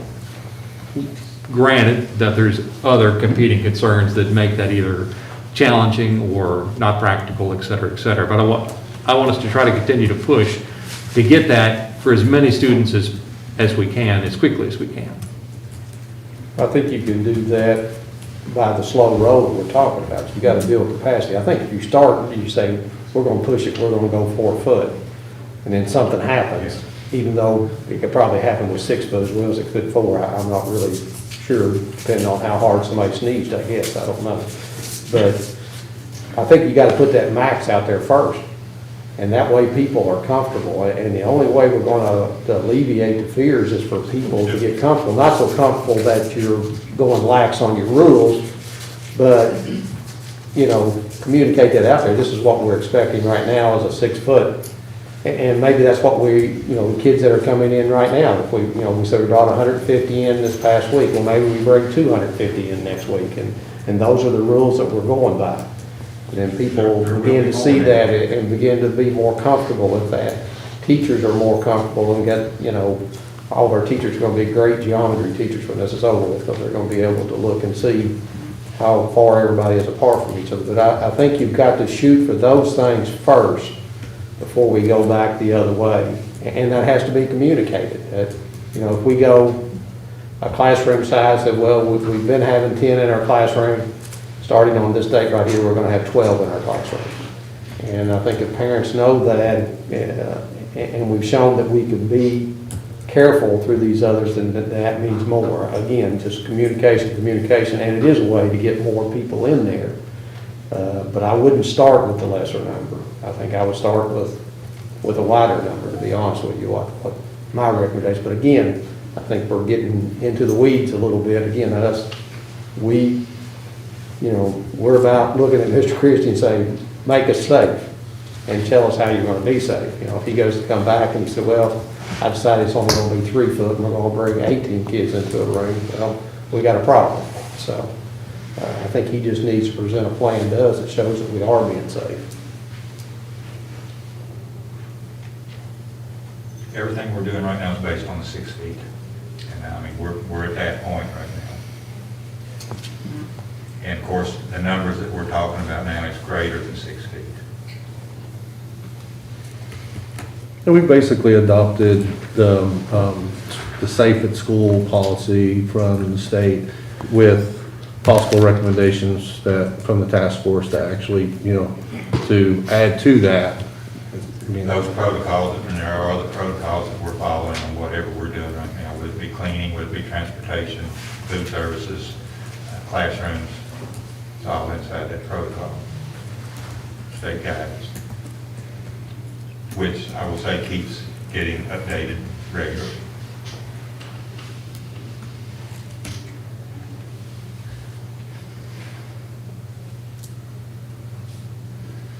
transportation piece. We're able to even we look at the athletics as far as the transportation piece, because we're transporting students there. So that's another piece of information for us on how to transport students. And we're doing that now in the space of every other season. As we move forward, the guidance allows us to put them closer together than that. For classroom, for coming back to class, for the athletics piece, it does not at this point.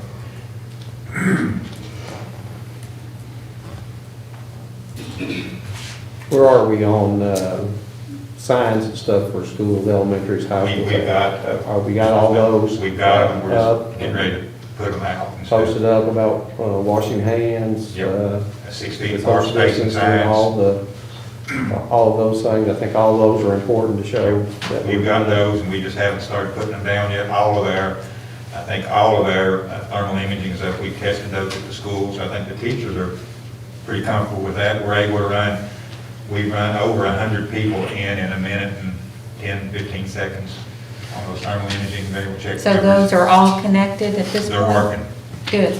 I think we may, Billy, I think probably over there, but we may have 1 or 2 more schools that we're going to run the staff through so that they can see it, and we do it. Show the possibilities with it, and actually they get some instructions so that any teacher could set up where about anybody can monitor it.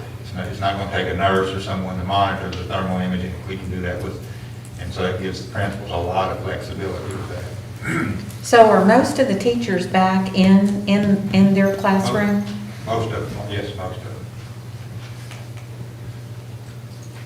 We have a few, for various reasons, are still working virtually, but they're carrying their class load and everything from wherever they're working from if it's not in the school. They're doing the same from where they're working from as they would be in the school. But everybody comes through those thermal imaging, the teachers come through them every day. Everybody comes in out here, comes through, so those are up and functioning. Everybody that came in tonight had to go to the front of the thermal imaging, through the front. We're, that part of the safety, we're limiting the entries to buildings. They're kind of covered through the only entries on the building where the thermal imaging is located. They can't come in any other ways. We deactivate the keys to work in those others to where it kind of forces everybody to come through it. Mr. Christie, the students that are coming in now, that you gave us last week, this family assurance of student health, are all parents getting that? They will. Is this something that we could send them to where they will sign off on that, or we have a copy of saying that they're going to take temperatures and or if they know when We've they debated know? on the signature part, and we've not sent that out, but we're still talking about whether they need to be signed or whether they just need to acknowledge that, and we haven't, there's a place that we can put a signature place on that. Just, even if they acknowledge it, I think that would be a good thing to start on this slow roll. That, if you have students coming in right now, that they are doing these things. These are expectations the districts have from parents. Those expectations on there are district created. They're created here. And these are supported by your task force and the health department. These are all things that are. Health department, I can't remember if we had that exact form in front of the task force. I don't remember. I don't think we had that exact form in front of the task force. Do you have one of those, Mr. Kiss? Do you have one of those? I don't have one of those with You want one of these, and I can always get another. You can look it over, and if you have any suggestions, give them to Mr. Christie. I want to reemphasize too, before we roll anything out to parents or before we start bringing any kids for any kind of activity, the plans for that has gone through the local health department, their basement is what they call it, where they go through all the plans to look at to verify that there's anything else we need to change. And we have made some changes based on their recommendations.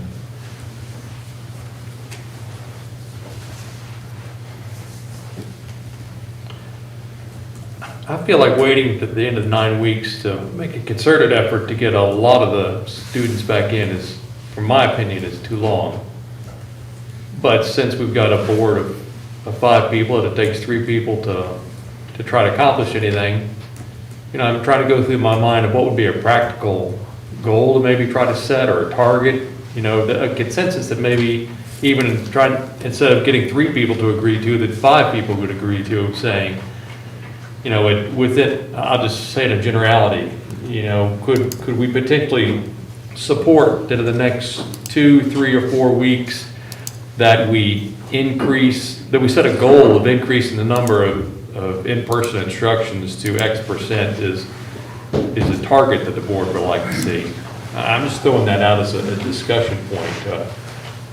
And it could very well be that I'm the only one that has that perspective, but, you know, I want to continue to push how can we get more kids into school more quickly than just waiting until the end of 9 weeks. And if we waited the end of 9 weeks and went hybrid, then you still are only in school 40% of the time if you're just going 2 days. So I don't know how to craft anything like that. I just want to throw it out for discussion. I kind of think that goes back to what Mr. Peridot said. That's where you put it off on Mr. Christie. Right. I think, I like the direction that you're going in, and I want to see, because, you know, I would like to see a report every week of how many students we've got in here, you know, and then the self-reporting and all of those. I worry about putting a number on that you're forcing people to get to this number when maybe they're not ready for that number. And I don't know. I would like to think that by the time we got to November, in a perfect society, we had 2,500 students coming through school in a week. I mean, I think that would be ideal if we got to November and we saw that. But I think that would be tough to say, to look at Mr. Christian and say, I want 2,500 in, you know, half of our students in school by that time, just rolling through at different times. I'm not sure it's anything, you know, that's why, you know, I didn't like having a date on there. I think it's hard to put a date on there for something like this because you don't know what's going to happen. Then you start forcing people to try to do things. Well, we got to do it because the board said we have to do it. So, I mean, that's, I think those are difficult, but I just believe that there's got to be conversations every day with the central office staff and school staff every day. And I know you can't pull teachers out every day, but you got to have teacher input in there somewhere about what do you feel comfortable with. You know, start with your teachers that feel comfortable about having people coming in there. But I'm very hesitant about putting a number out there right now, but I certainly agree that, you know, I would like to see some kind of regular model in place by the second 9 weeks of being able to do it. But, you know, again, we got to go back and rely on Mr. Christie about, you know, what's going to be safe. Again, we could say, start school on the 28th, you know, like other people have. And he can say, no, we're not going to do that. And then it just becomes that battle back and forth because he's going to have the final say until he's ready to come back and he's assured by the people around him that he's ready to come back. We can't really come back. And I agree with you 100% that I hope that our next vote is a 5-0 vote. I mean, that would be what my hope would be right there, but I believe we have to build this capacity first. And again, I like the way you're going, but I hate to put a number on it because I wouldn't have a clue. I mean, I don't know how many people at the high school are ready to teach a class. I don't know how many students we have at the high school that are ready to come back or go virtual. But I think if Mr. Christie will communicate with us these numbers every week and what the issues and problems are, then that gives us something to discuss. And if we see numbers or whatever and we want to come back and have a special meeting and talk about them again, then we need to do that. But we've got to keep communicating and being open about this as much as we can, trying to roll them back in. My thoughts anyway. Well, if we look at what's been presented, and Mr. Christie, please tell me if I'm incorrect. If the board did decide to go to a hybrid model, you need at least 3 weeks, minimum, for just logistics. We're going to be asking teachers to continue teaching virtually, and then also go through additional training for a hybrid model. You've got food requirements that require ordering. So if you look at that, if you look at a 3-week lead time, is that legitimate 3-week lead time minimum? Yeah. So I would think that we would want to look at, I would like to see the data in the portal a week or two But, you know, there, it would, I would say that we should be able to see some data in that first week of, or second week of October, and knowing you need at least 3 weeks to go hybrid model, to be able to, you know, possibly see some, you know, by the end of October, first part of November, and at the same time continue to bring kids in, to go to that model at some point. I mean, it's a hard discussion, or hard thought, but we do need to consider that 3-week period. And I think you're right about, if we do keep doing the slow roll, I think they can see this, and, you know, with their self-reporting, if he sits down with his staff and says, guys, we had this many people in here this week, and you've got all your central office, and, you know, say we had 500 in this week, and everything went well, we're gonna shoot for 750 next week. You talk to food service, you talk to transportation, and this is on this Monday, but you know next Monday you're going for 750. So that gives you time to put a little bit together there at that time. I'm not sure the leeway on another 250 kids or whatever that would be. Food service would probably be the hardest part about doing that, but I just think if we build that capacity each week, that we can get to a point of where we are in a hybrid model without even saying we're in a hybrid model. Again, I don't like the hybrid. I've been challenged too much. The A, B hybrid model, so, or maybe a we can leave lower we got capacity model, like maybe we'd be at 40% or something like that, so you wouldn't have, you could have 5-day week instruction for 40% of the people.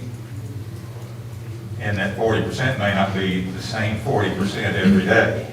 I mean, that's the challenge. The challenge is getting from where we are now, where this past week we had over 150 to get to. I mean, it's going to be easy, and those numbers go from 150 to probably, I think we'll grow that number substantially this week. Although we've had a setback at a school, which is going to slow some numbers down there. But we're picking it up at the other schools, and I think the challenge is how do you grow that number in a way that's fair and equitable to all students, so that all students have that access.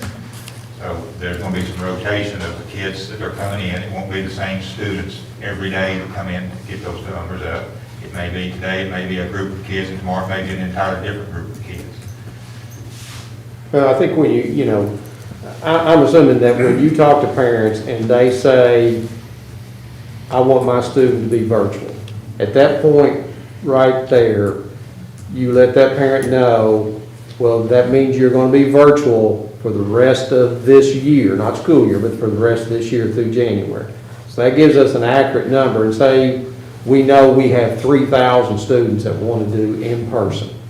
Then that gives us something to build toward, like, all right, we got 500 in this week, all right, and October the 12th, we ended up with 750, and then the 19th, we had 1,200, and so we're getting closer all the time, and hopefully everything will work well doing that, to where, again, you know, you get around the 1st of November, you're getting pretty close to hitting that 3,000 number, maybe. I'm not. Now, we have to, in order to get to those kinds of numbers, we've got to start having conversations, because right now the numbers of kids we bring in, we're not doing food services, so that's another piece that we've got to do. As we start to bring some in, we've got to start making some arrangements for food services to do that part of it. And transportation is the same. Yeah, do that. Transportation's been somewhat limited, but we have to transport. You've got to really, you know, address, you know, your instructional model about how you're going to do it. Again, I think we'll get a lot of negative feedback if we're sending students back to school and they're only going to be doing the same things that they would be doing at home, just with a teacher's aide. I think we've got to work on that model. Now, that may be the most difficult part of this whole situation. And that may be where you come back in and say, guys, we have to hire 25 virtual teachers. You know, I'm not sure what we're left back with our federal monies or how much more monies are coming in. But that may be a time to where we have to do that, and that teacher has an assistant that's only dealing with the virtual part of it. I mean, I don't know. I mean, I just think that that's what we may have to do, because I really believe that when that parent says, I'm going to send my student back, they expect instruction during that time. Now, going on that, how do we build that? And that's going to be the biggest challenge for this district right now. And I don't know, Mr. Heisel mentioned some other counties, and I'm not sure in our co-op, the people you talk to, how many people are doing that, but we need to find out how people are doing it and make sure our people know how to do it. And again, if we need to talk about money, we need to talk about money. Well, I don't speak of that because I was in another room. That's exactly the problem. If we had to come back Monday with the resources and capacity limits that we have, we don't have much of a choice. And as a dad of an 8th grader or 7th grader at Robert D. Campbell, it makes me very sad that that's our plan currently, which is why I think it's important and imperative that you give us more time to figure out some of the capacity limitations, some of the structural barriers that we have currently. Again, And I think that's believe in- important conversation. Absolutely It needs is. to be held with everybody, Absolutely. because as a parent, I would be uncomfortable with that.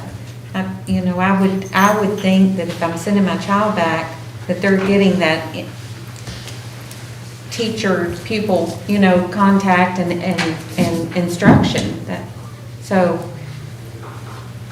But And I need agree to with hear you. from you all what But if you you have all 8 think. people in a classroom throughout your building, it's not even their teacher that's monitoring them, that may not be certified to teach math at that point. So there's just so many different barriers that with the current restrictions with health department and everyone else, it's hard to have a plan for Monday, for next week, frankly. But I've tried to be open and honest. Now, a lot of parents aren't happy. Trust me, I get those emails more than you guys. Let's be clear. Got one about 10 minutes ago. So I would just ask, and it's something being part of the task force, and these guys will tell you that I've been very adamant about just giving us time to help teachers figure this out. I don't think any of us would want to throw that on any of you all, in that short amount of time. Well, I agree, and I think it's probably been maybe poor communication on our part. For some reason, there are people that feel like that this board's gonna come back and the next day we're going in person. And I've not talked to anybody that's talked like that. But that seems to be going out there, and those are those emails that I get. So I can't believe that you're talking about bringing kids back after one day being virtual. And Right. I'm like, I don't know what you're We talking about. never even had that I conversation. don't know, but but I think these are all things that if, as a district, we communicate and meet every day and get all these out here, then teachers don't have that fear. Because if I was a teacher sitting there and I just got going with virtual, then all of a sudden somebody told me I'm going in person the next day, I could understand your fears and frustration. Absolutely. But, that's something I think that we need to get out there, that we want this to work right. And we know that that's going to take time. Some of us want it to happen faster than others, I'm sure. But, we want this to happen, but it's only going to happen if we talk and communicate on a regular basis and give the feedback to the parents also. What is it Mike Pratt says, hurry up but go quickly, or, I don't know. One of I those don't know, I was things. thinking about Hurry up and wait. I was thinking about the old commercial that I'll sell no wine before it's time, so I think it's kind of the same thing. I don't think we'll have them back into, I think all of us want this to go. We have people here that have children, again, you've expressed you don't want your child to go back and look at a computer all day. And I think a lot of people are going to be like that, and I think we'll get a lot of negative feedback. So we have to figure out an instructional model, not us, these guys. And then, excuse me, whatever issues that arises financially, that's where Mr. Christie comes back to us and says, we can do this, but, and then we have to think about those things. Madam Chair, you haven't really expressed a lot of thoughts on this. What you thinking? Well, I'm listening, but I'm just kind of listening to what everybody's saying, taking it all in, and Gordy's had a lot of valid points that I agree with, and just kind of following along here. It seems like the consensus we're sort of all talking about is we want to support a model that gets, through one way or another, gets more kids in as quickly as you can, but is still workable. And maybe we're not talking about a cliff model where You know, we're all distance learning right now, and on the 28th, governor says everybody go back and poof, you know, we just open it up and anybody come back. It doesn't seem like we're talking about a cliff model. We're, from Mr. Peridot's comments of, you know, how can, we would like to encourage you to run those numbers up, maybe not put a specific number on it, but every week to try to figure out how you could fold more in-person instruction in and have it be workable through this entirely complex puzzle you've got to deal with. See, I said that a while ago. Just talking. See, we agreed. You ought to write that down. You and I agreed on something. Well, is there action that we would have to take right now? Or, I mean, just for one, I mean, I would like to see a report from the superintendent on a regular basis of, you know, what those numbers are, as Mr. Tony talked about, the self-reporting, how many people we had in, how many of those are being transported, maybe what issues are out there right now that we're worried about. You know, as far as the instructional model, you know, I'd like to have a little feedback, even though I don't think we really have a lot of input on that, but I think we got parents on here that could give you a good, clear thing. Well, it's going to help us answer the emails that we're getting. Yes.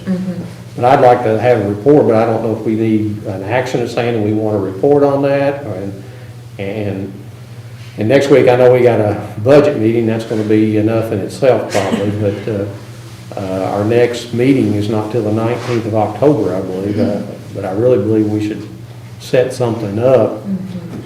It's not going to be a problem at all for me to report to you weekly on the numbers that have come in, how they got there, how many was transported by parents, how many was transported by school. Just a little bit more detailed than what you might put on the website. I think we put something on the website saying this, and then, you know, if there are problems that arise, you know, how we handled them,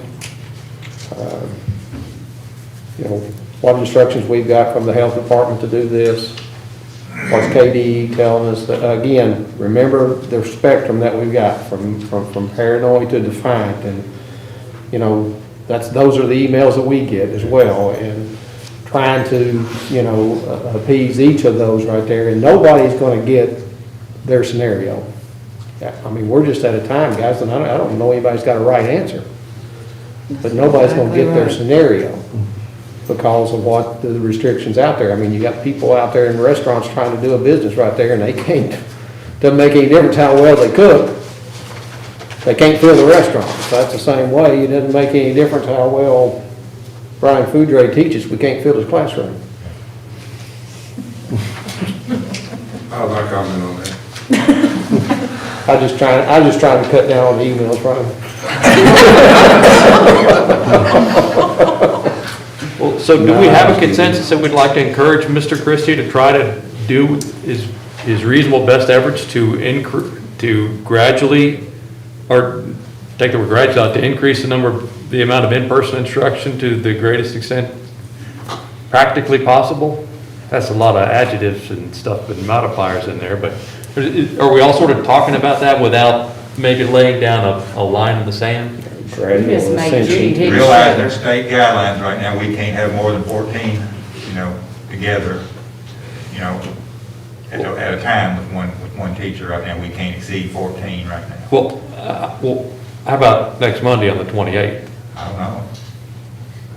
I don't know what the guidance would be next Monday on the 28th. I don't know. Well, on the 28th, I think that's probably going to have to be lifted because his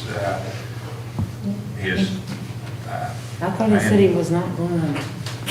He's not going to, they're not going to dictate from the state government, I don't think, numbers, or whether you can come in or not. Now, I don't know that the numbers of 14, I don't know that was necessarily the government that did that anyway. I think that was a CDC thing that we're under right now. Is that 14 no matter where you meet at, or is that 14 no matter where you meet at, or? Yeah, right now. I mean, if you had a class in the library, you could still only have, and I'm talking about the high school library, which is pretty big. That's the guidance till the 28th. That would only be 14. That was on last time, because that was the guidance till the 28th. Now, it's changed. I've got, tomorrow's another KDE.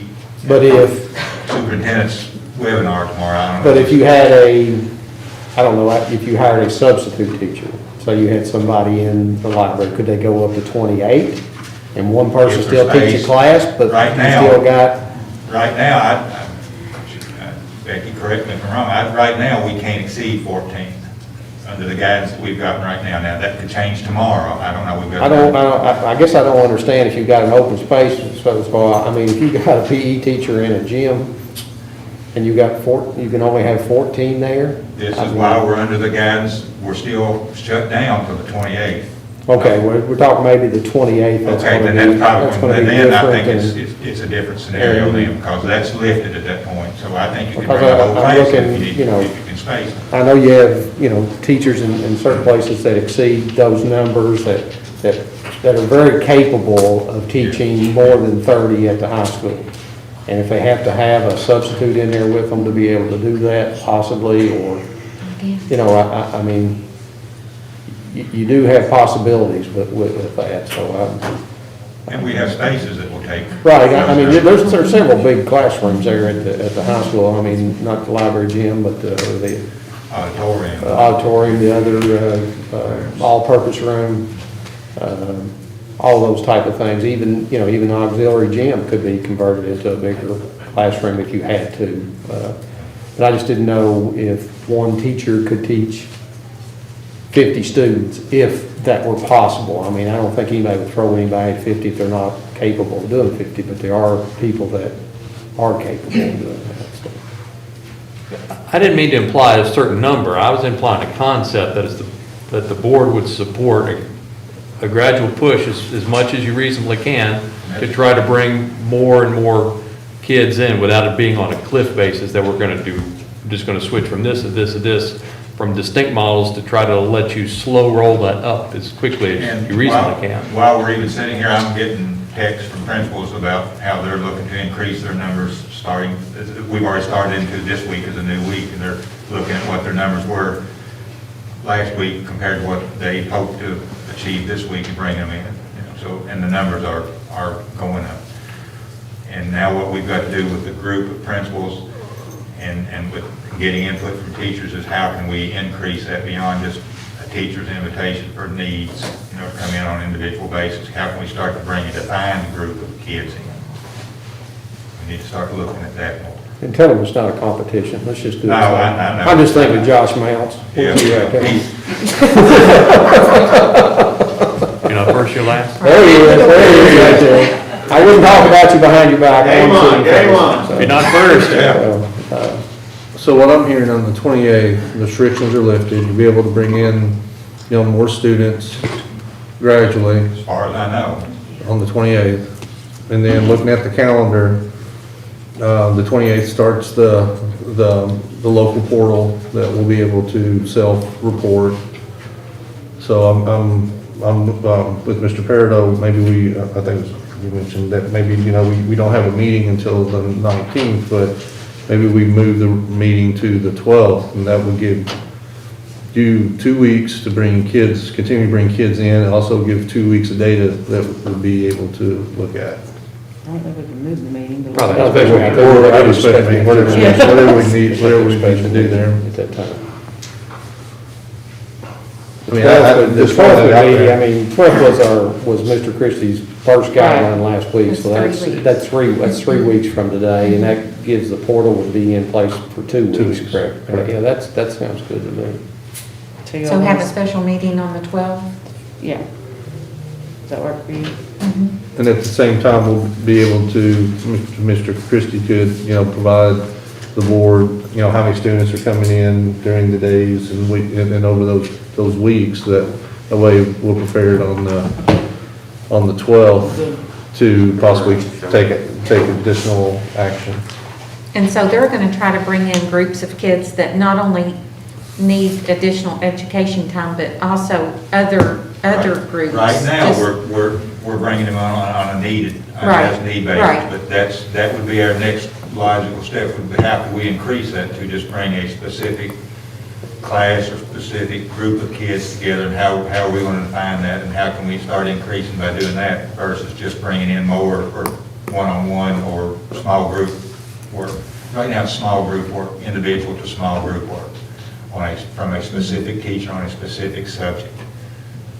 But they wouldn't, you talked about bringing freshmen classes. they wouldn't be able to, say, Mr. Boland couldn't put all of them in the gym and have one discussion with them. I mean, spread them out. We got a 5,000 seat gym. Well, I think after the 28th, that's. You think after the 28th? I think that's that's a possibility to do that, if you can keep them masked and spaced. I think that's, I mean, I know it is, because some schools are gonna try to bring back, 50% of the. I think we do. I think that'd be good. I think you got a lot of activities in the fall that high school students are missing out on, homecoming, doing forward student council, things like that. Heck, you could even go in there and let them scream for a little while and play it at the football games, when we do something good. And so you got a fake crowd there or something. Yeah. So I mean, Fake noise. if you could do something like that, I think that would be really good. And get a lot of pictures. We got a big board out there. You could post those up on the board. Kids supporting the teams and stuff like that. So I think there's a lot of good things right there that we could do during that time. So we're encouraging you, Mr. Christie, especially after the 28th, to try to bring the numbers up, more in-person learning. But it seems like there's not a 3-person majority on the board that, as we sit here on September 21st, wants to pass a resolution to give you all a specific model that we want you to achieve on a certain date. Is that right? We don't have 3 votes today. Well, you can make a motion, find out if you do. Choked up on that one.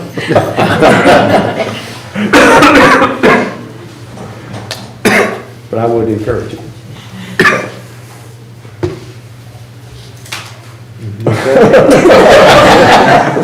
I don't know what I did. I don't know what I did while Kippy's been talking. That's all right. I'll back him back. I don't want to make, I don't think there's anything useful in making a motion like that. He's good. He's good. If he falls over, you'll just bring him back. He's fine. So, on item number 5, the new 5, we're just gonna leave it as is. We just discussed it. I think we could just say we acknowledge the superintendent's recommendation to stay virtual till the end of the 9 weeks. As I don't even know if we have to do that, because we've already said that, right? So I don't know. I mean, but I just think as a board, we just, we're kind of directing the superintendent to report to us these numbers and problems, issues, as detailed as you could probably get. I would think we would want during this time. Mr. Christie, do you want any motion from us officially encouraging you to try to bring more kids in each week, or I don't you got need the to bring idea? more kids in. I don't know if there's one needed to, or if you want me to just to put out and say we're going to stay virtual through the 9-week period and work. That was Bill's original motion back. Yeah, that was 9 weeks. Yeah. The first one was the original one right there, and we were assessing it, which I guess that's what we're doing right now. And we're just agreeing to stay the 9 weeks, but we are strongly encouraging the superintendent to come up with instructional models with planning, and getting more students back into our buildings each day. We allowed that to happen last week with going to the NPI, so we don't have to, I don't think we have to add anything else, because I think when we went to that model last week we approved. Open-ended. To me, I took that to be open-ended. There was no limit on that. Yeah, so it sounds like we actually don't need to have any resolution at this point in time, and we don't need to draw any conclusions. We just had a nice friendly discussion for a couple Are hours. all Which is 5 great. members Yeah. good with that? Good. Terry's good, Bill, Yep. Scott, Gordy? Okay. So we move on to the item number new 6. Oh, 5, new 6. Yeah, does anybody need a break before then, since it is 9 o'clock? So this is gonna be another long discussion, I have a feeling. It may not be. Go on with it? Okay, go ahead, Ms. Scarlett. Okay, hi, everyone. I hope you've read your dialogue and your recommendation. The purpose of the extra emergency days, I guess I think I loaded you up with information, so do you have questions for me? I can explain whatever you need.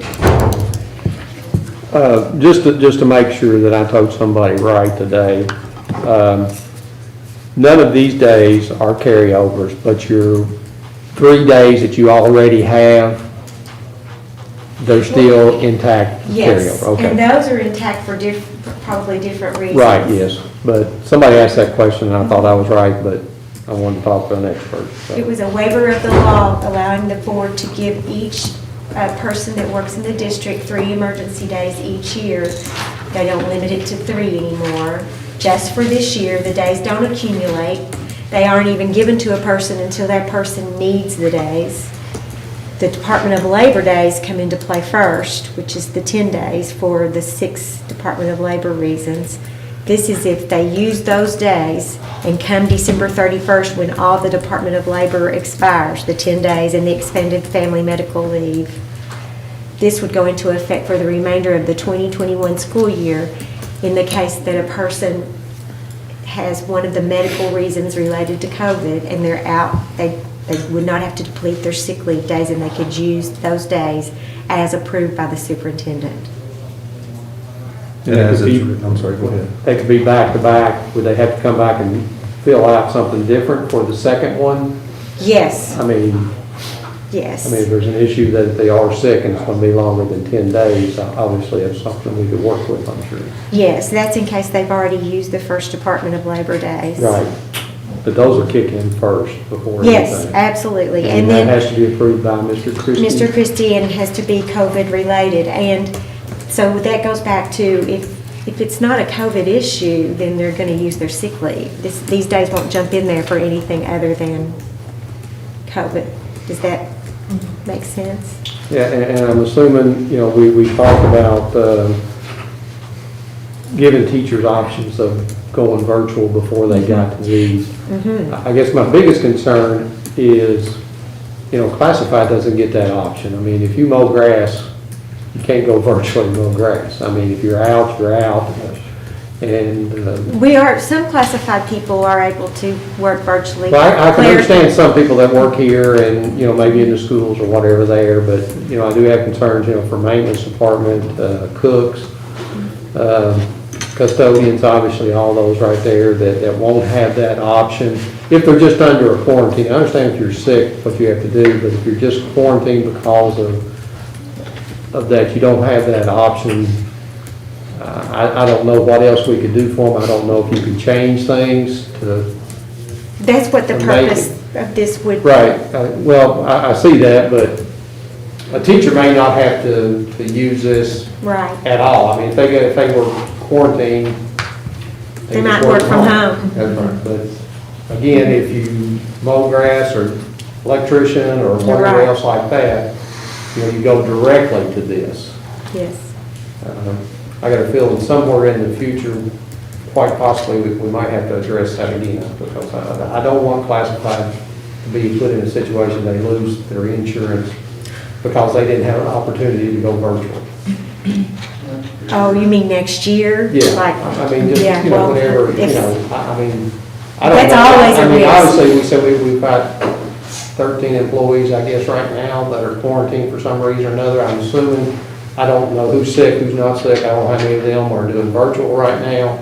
I don't know how many of them are having to take the 10 days that the federal government gave, Department of Labor. I don't know any. I do. I mean, I don't know if you do it. I'm just saying that. It's not as many as you think. But I don't know if any of those are classified people, and but again, they don't have that opportunity to do the virtual. So. Right. Some don't. And I don't know if that'll come into effect or come into play, but I would like that maybe somehow, some way that gets relayed back to the board through Mr. Christie's report or something, that we do have issues classified that have used all 20 of their days. And now they're, what? 20? We got 10 and 10, correct? 10 from the federal, and then we have the ability to give them another 10. You have the ability, you don't have to limit it. It's the way, Well, I polled 18 counties, and of the 18, 15 granted the days, and most of them, all but 3, did not put a limit. They said as needed and approved by the superintendent. So we can do that with what we do. Now, the Department of Labor is only 10, one. It's only 10. And one occurrence. One, but it could be 2 days here, 3 days Right, there, yeah, okay. 5 days there. But they got the 10 days. The to 10 that- days. that can't. But you're saying with ours, we can extend that, or we can just say it's unlimited, or do we have to come back case by case? or No, you wouldn't, if you read my resolution, it's pretty specific. And it states that the new resolution, The one but with the that. ability to add, the one with the board agenda, Mhm. it has 10 with the possibility of additional days if determined warranted by the superintendent. That's under this section here. Yeah, that's what I'm. So that would be superintendent call? Yes, Okay. yes, on a So in case other by words, case. they would have to, okay, I see what you're talking The about. reason, that's just the first thing, everything not sharing, getting into the hood, those kinds of things. You could identify who having to use sick leave, that kind of thing.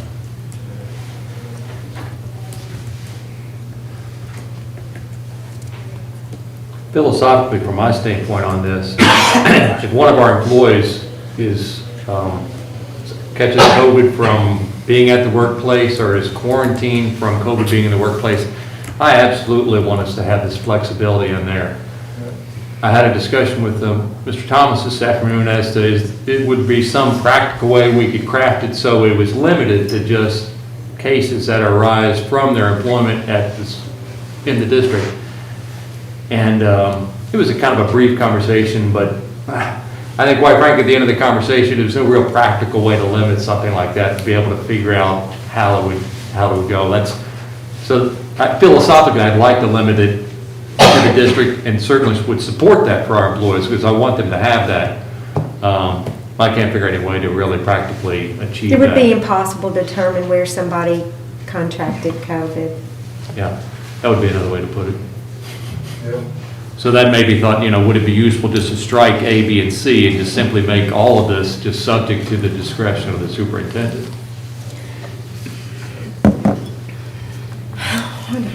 Whatever you decide. It was sort of. I'm exhausted with it. I've wrestled with this baby for 2 months. So I think that I've gotten it to perfection. That's what my opinion is. Since this is in the package, this is the wording that you obviously like. Did you read it? Yes, It's ma'am. perfect. It's with the best interest of the employees in mind, and if you read this part, Perfect. did you read the part that says, this resolution is offered in conformity with the authority and requirements established in 702 KAR 1190? By establishing specific parameters, it offers clarity regarding the manner in which emergency leave will be provided during a time of great uncertainty. Like Herman Melville. I think I would have argued better an hour ago, but. So what's going on? I would like that we're not arguing, we're just discussing. I think. We're all on the same I page. think going back to the drawing board is pointless, but if you want me to do that, I'll do that. But I think that this, we're not gonna. I wasn't suggesting that, I was just conceptually saying what I'd love to do, but I don't think it's practical, and believe me, then you clarified it saying it would be impossible. Well, and, I'm in. You're right, he's right. What? You're good, he's right. I'm fine, I just don't know what more to do. I'm gonna.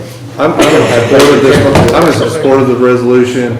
I think nothing's going, I don't think anything's going to take away, some fear of the teachers, and faculty and all employees when we do go back. And there's no guarantees either, unfortunately, we can't guarantee anything as safe as we try to make it, so. I'll make the motion to approve. As written. As written, yes. Second. Motion by Mr. Tolby, second by Mr. Peridot. Hang on, let me write that down before I forget. Okay, all those in favor, say aye. Aye. Opposed? Motion carries 5-0.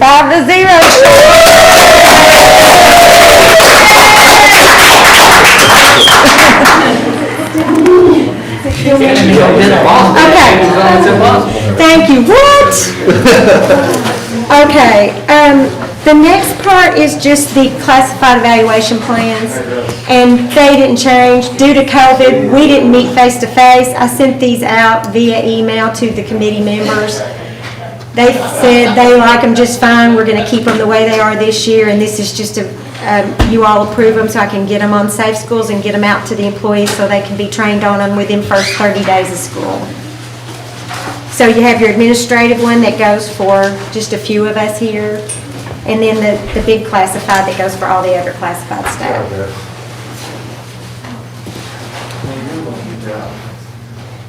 Did I jump the gun? No. Okay. Poor Scarlett. I think Scarlett's ready to go home. It's been a long day. Should have let her talk an hour ago. I know. I'd like to make a motion on number 7 that we approve the documents that were in the package. Scott's not messing with Scarlett anymore.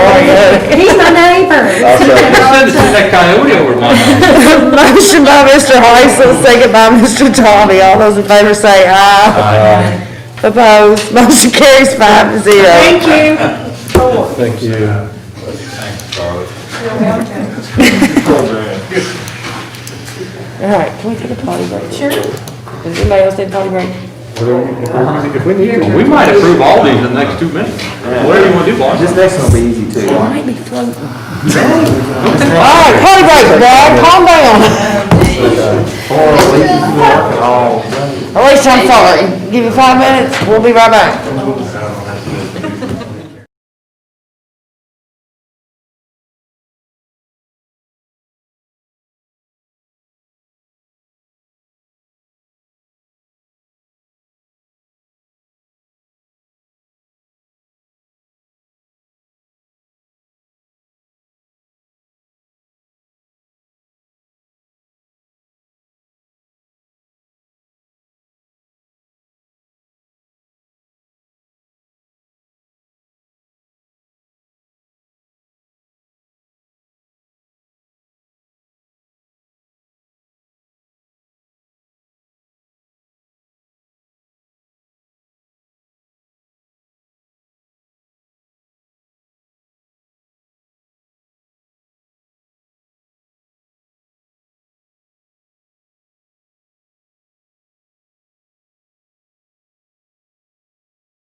It's not my fault this time. All right, we're good. Alicia? All right, I'm glad I could finally stand before you all today. So you have been provided with some information in regards to this new executive order that has rolled out that employees have the option to defer their Social Security taxes. Part of that, though, and I've discussed this with Mr. Thomas, is that employers have the option to basically opt out of this due to the hardship it will cause their payroll department and all the reporting that has to go along with it. So that is what we are asking you all to do, is officially opt out of this executive order that has come down. And Mr. Thomas, maybe you'll be able to explain a little bit more to you if you'll have questions. Questions? Do you think that we need action on this? I've been told that we have to make a formal opt-out, yes. If we opt out, we have to opt out formally. Okay. And I also, in regards to Mr. Thomas, I discussed it with our auditors as well, because they were here this prior week. And they're in the same opinion that we do have the option to opt out, but it has to be a formal vote by the board to do so. Have you received any requests to do this? No, sir. Actually, I've received more of from employees asking how do I opt out. I don't want that to happen. I've received more requests from them making sure we didn't start this on their payroll than, and absolutely no one has asked to opt in at this point.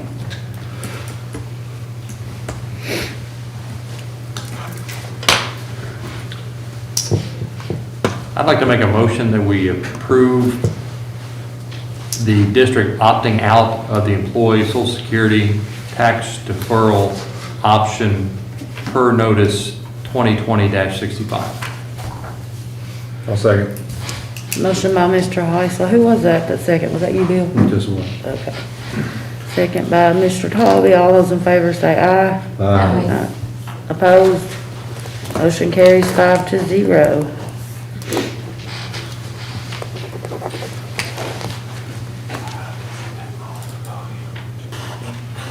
Oh, I'm sorry.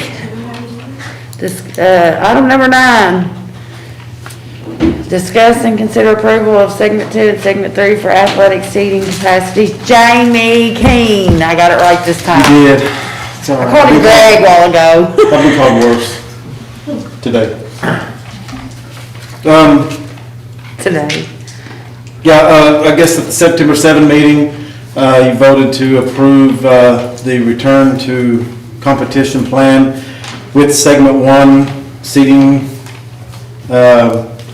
requirements. So I guess tonight would be if you want to go on and increase that to segment 2 and segment 3.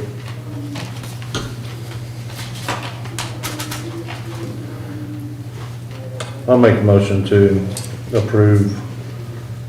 Well, before I do that, just a quick question.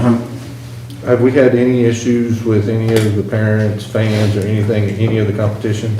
Where, a protocol? No, there's been just a couple incidences where a mask comes down, you ask them to put it up, and it's up. It's up for the rest of the game. It's not been any recurring problems. Okay. So I'll go back and make a motion to approve item 9 as written. I'll second. All right. Motion by Mr. Talby, second by Ms. Richardson. All Can we have a wee bit of discussion? Sure. So does this motion then, it's essentially approving the documents in our packet that provides for the increase to 30%, 40% of seating capacity in the future, correct? That's what During those two, 30% for segment 2, 40% for segment 3. Do we have the opportunity if conditions in the county change, not that we would get to a red spot, but some intermediate spot, that we can revisit this or give the superintendent or the athletic director the permission to self-limit below these numbers, or do we need to look to the health department to tell us what numbers we should be at?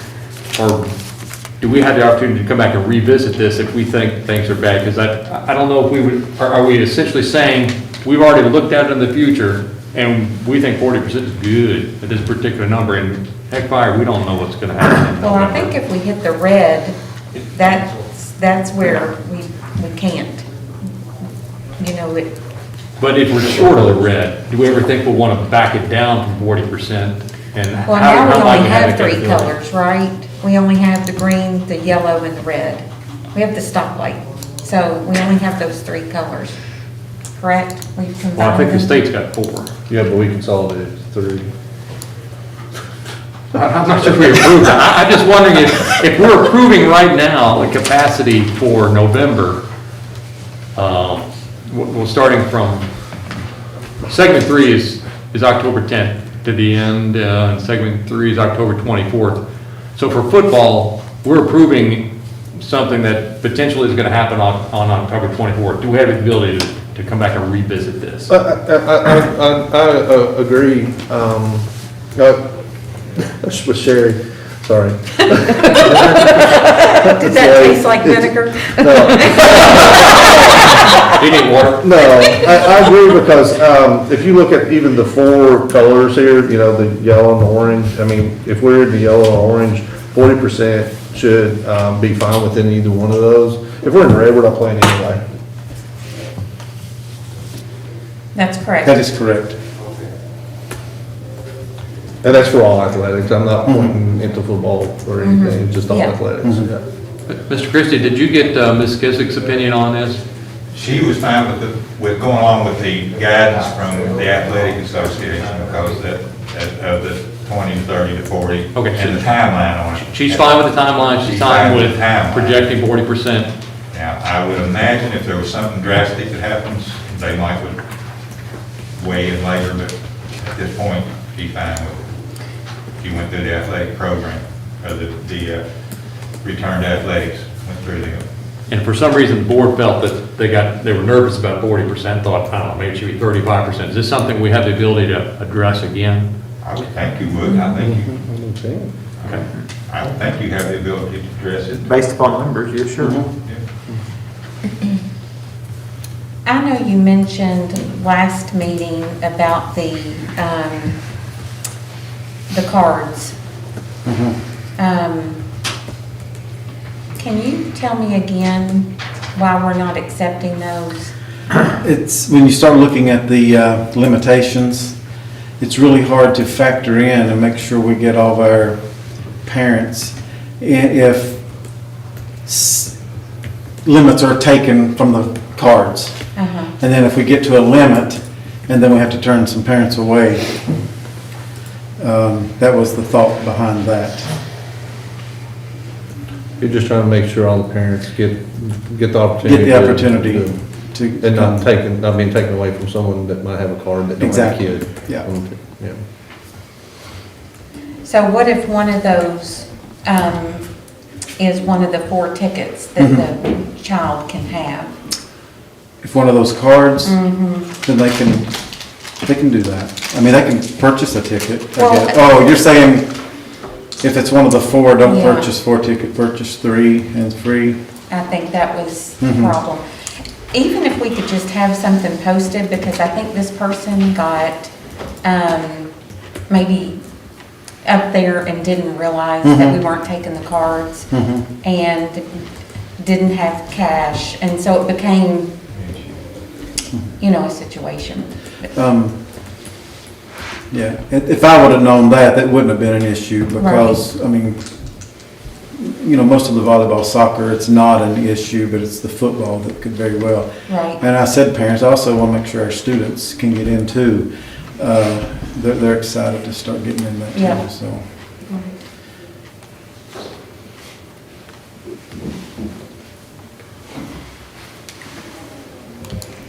So we have a motion? Oh, yeah, I'm sorry. That's okay. I still have Lisa consent voting. Okay. Motion by Mr. Talby, second by Ms. Richardson. All those in favor say aye. Aye. Opposed? I'm going to say aye, predicated upon that Ms. Kissick has approved the plan, so I'm an aye. Okay, I abstain from voting.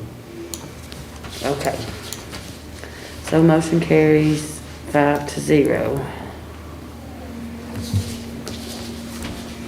Thank you.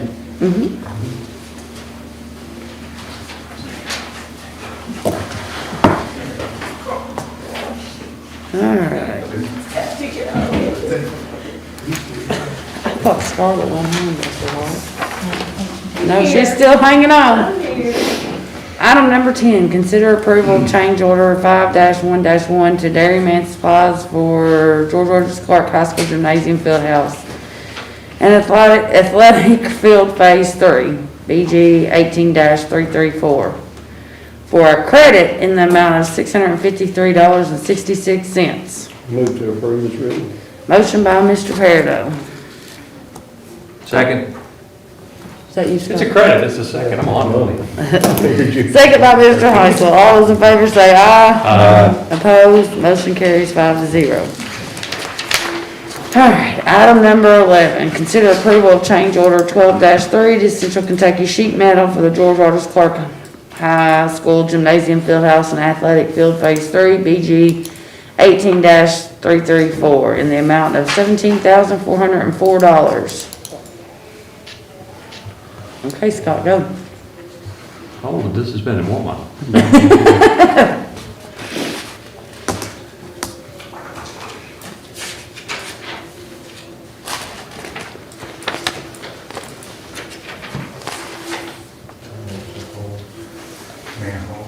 Was this the one about the manhole? Yeah, it is, manhole, yeah. We had some friendly, Mandated by WMU. make sure we write them letter thanks. What is the deal with WMU? I mean, they've been the hardest people to work with. I don't understand. I mean, it really doesn't bother me. It just seems like to me that, I mean, that is called Winchester Municipal, right? Winchester? We're still in Winchester, right?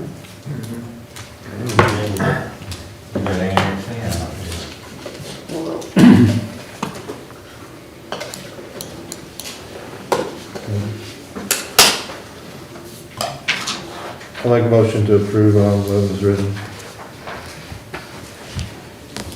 Second. All right, motion by Mr. Talby, second by Mr. Peridot. All those in favor say aye. Aye. Opposed? Motion carries 5-0. Did anybody want to pull off anything with items 12 through 29? Item 12, Huh? I'd like to pull item 12. Oh, okay. I'd like to look at item 16, just some comments there. Mine doesn't have to be voted on differently. I just wanted to make a comment, so I don't know. Okay. Anybody else? Anything else? Did you want to just discuss yours, or did you want it considered separately, Bill? Well, can we have a discussion, and then if there's a discussion leads to, let's just discuss it for now. Okay. Okay. I mean, I was under the impression we wouldn't be doing out-of-state travel, and there was a 100-mile limit on activities. This is going to Ohio. Doesn't say where in Ohio, doesn't know if we're in the hot zone anywhere. Is this, so, I mean, I don't want to take anything away from the kids, but I just wanted to have a discussion on this. Is it, on where it is in Ohio?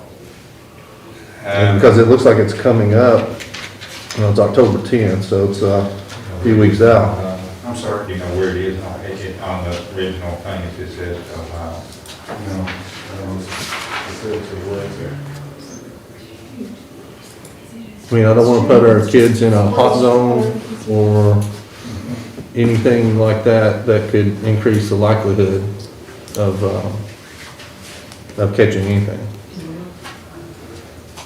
As I understand, I think this is an annual competition that they do compete regularly on. It's a yearly thing, but I don't have the exact town here. Well, there is a lot of, I think there's been several annual competitions canceled as of this year. Probably earlier, but they're back, they just finished one, there was one up in Grant County this last weekend, so they're kind of back on track, they're starting those back a little bit now. Are we out of the We sent a group to state boundaries of being able to travel across state boundaries as well as 100 miles away from, wasn't there 100 miles considered for athletics?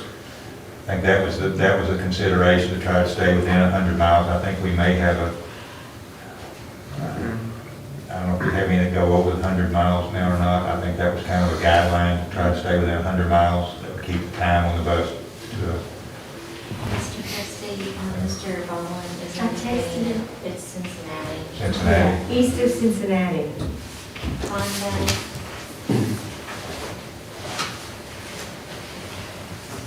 I believe the Ohio school system, they're in full, aren't they? I'm not mistaken. Some, I think, a lot of them are. What about the transportation? It says bus and 30 students. How many buses are they realizing they may have to take more? Yes. Are they limited to the 11 kids per bus? So how many kids? Unless the guidance changes before October, whatever date it is, the 10th. If it changes before That could be an issue for them. I mean, I'm fine with them going. I like this group. I think this group could be careful. You know, I understand if we do have something out there, we need to adhere to whatever we might have already passed or whatever needs to be done. But I think they need to be aware they've got 30 students. I don't know if they were planning on trying one bus. I'm sure that's probably what they thought about when they first did this, but now they're looking at 3 buses, I guess, so. And, so But if we take one of our largest seating capacity buses, we can probably do it on 2. With one will hold 14. I think we got some that goes up to 14 and then others are 12. And we're getting closer that way. It's close. I'm okay with it. I just wanted to have a brief discussion on where it was and. We will look at it, and if where they're going, if I can even run that through even the health department, get a health department recommendation on travel to Cincinnati. If you want me to do that before the trip, before we actually even approve to go based on CDC guidance for travel out of state. Yeah, I don't know anything about Cincinnati, about the schools. I do know the businesses are running, I think pretty regular up there. I thought somebody that went to school around, or had some kids that went to school around that area right there, and they said they were all in, but I can't tell you everybody's in. I don't know. The ROTC group just traveled this past weekend to Grant County, where they won a competition up there. Should I ask how they did This the bus? obviously a big. Probably not. Yeah. Should I ask how they do the bus, or I just don't want to hear? So, I'd ask the issue for. It was only the road bridge team that went, it was a very limited group. So it's probably a smaller group team, so. Okay. Yeah, I think they probably need to be aware of what the bus situation is, and, funding. They do a pretty good job fundraising, but they probably need to know that as well.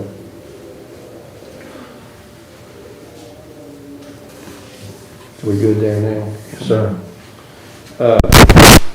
I just want to bring this stuff up because nothing with the pay application, but just because we're talking about fields and stuff right there, is that I don't know how much people are going out and looking, but I think there's issues out there that we're going to end up in court somewhere trying to get things fixed whenever we're on top of these things. You know, the football field has never been done. I think there's some issues with maybe some of the material that they're putting on baseball and softball fields out there. The gym floor, guys, I'm really worried about it. I don't think it looks good. I keep hearing that humidity and everything's going to straighten it out, but there's some pretty good gaps in that. Also, obviously, the gym floor was raised to hold the goals that we put out there. Now we've already replaced boards because they cracked them, and now they're telling us that the gym floor only holds 1,200 pounds or whatever, and the goals are 3,000 some pounds, and we've had to make special plywood boards or something. Somebody needs to be, held accountable for a lot of this stuff. That's a great facility, and that floor, you get a board that's a quarter of an inch higher than others. You talk about taking the skin off of somebody. That's not a good situation. And the fact that these goals won't roll across the floor, and I know that I saw when I was out there, I think it was out there with you, and they were putting the floor down, and the extra reinforcement that they put in that was supposed to take care of that. So I guess I don't understand how we got to the point of this was gonna hold 3,000 pounds to now they're telling us they only hold 1,000 pounds or something along those lines. I know I'm not correct on the numbers, but they're somewhere in that. But, you know, all these things keep adding up all the time, and I don't know whether our construction manager is the person we report to and want to know why these things are not being done. I mean, the football field, I mean, as far as that goes, I mean, we've been talking to Vesio about that since last football season. And He's back on site again now. And then I know the replacement that they did at the track with the long jump or whatever it is there still, last time I went out there last week, it still hadn't painted in, so that hadn't been fixed, I don't believe. You know, I just believe that, you know, guys, we can't just forget about this thing out here. There's a lot of things there and some pretty lofty checklist things that I think need to be addressed out there. And I don't, did they start down turf today? I've been told. They're supposed to start on the softball turf will ride tomorrow. They're supposed to start on the baseball field. Baseball looked like they were doing a lot of, had the gravel on it and starting to roll it and doing some things like that. It was starting to get that way. The other thing, I mean, all those things, we got a lot of nets, batter's eye and things like that. I'm just not so sure that stuff should go up over the winter. I mean, we're not gonna play baseball, that netting and that part that goes out the house, and I don't know what it takes to put that kind of stuff up. If we got people that put it up, we have to bring back, but those are all stuff, seems like to me, that should be winterized and just kept indoors over the winter. Those nets, that's a question for the construction meeting on Thursday, is about taking those nets down, because even at the softball field up there, when the nets, when we replaced that netting, it wasn't taken down annually, it doesn't last. Yeah, but it's, I mean, when those things, when those freeze, they dry rot, and you talk about liability, you hit softball, baseball, and it goes through that and hits somebody, and you know that it wasn't properly taken care of. And I know that this board over the time has approved maintenance people to be specifically for those fields out there and you know, telling these guys, you know, regular checklist, this is what has to be done in the winter. This is what has to be done. If you see things, that has to be reported to, if Donald's our boss, has to be reported to Donald immediately, and then, you know, has to be done. I mean, we've got some great facilities. There's nobody out here that's got anything as good as we do, but, you know, right now, while we got Codell on site, we got architects still wanting to do future jobs.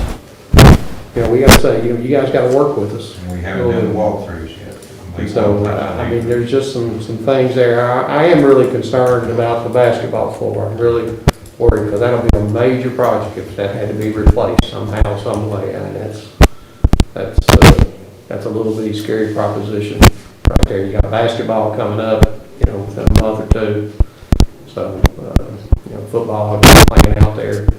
Now, I think they did improve that a little bit just by that, but still with the naked eye, you could see the wave in there. And to me, I'm not an expert on field, but it just seemed like to me they never put it in tight enough to start with.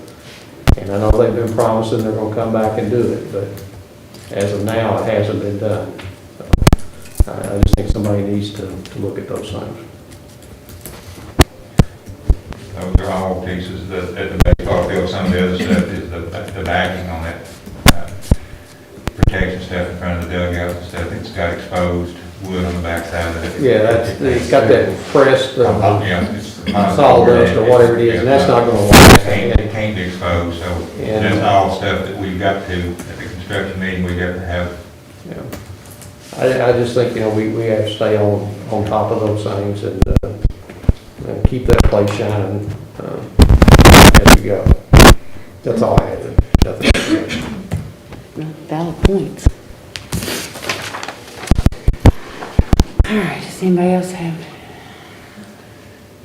Hey, if not, would anybody like to make a motion for items 12 through 29? So moved. Motion by Mr. Peridot. I'll second. Seconded by Mr. Tolby. All those in favor say aye. Aye. Opposed? Motion carries 5-0. Item number 30, authorize payment of salaries and accounts payable. Motion by Ms. Richardson. Second. Is that you, Scott? Yes, ma'am. Second by Mr. Rice. All those in favor say aye. Opposed? Motion carries 5-0. Need a motion to adjourn.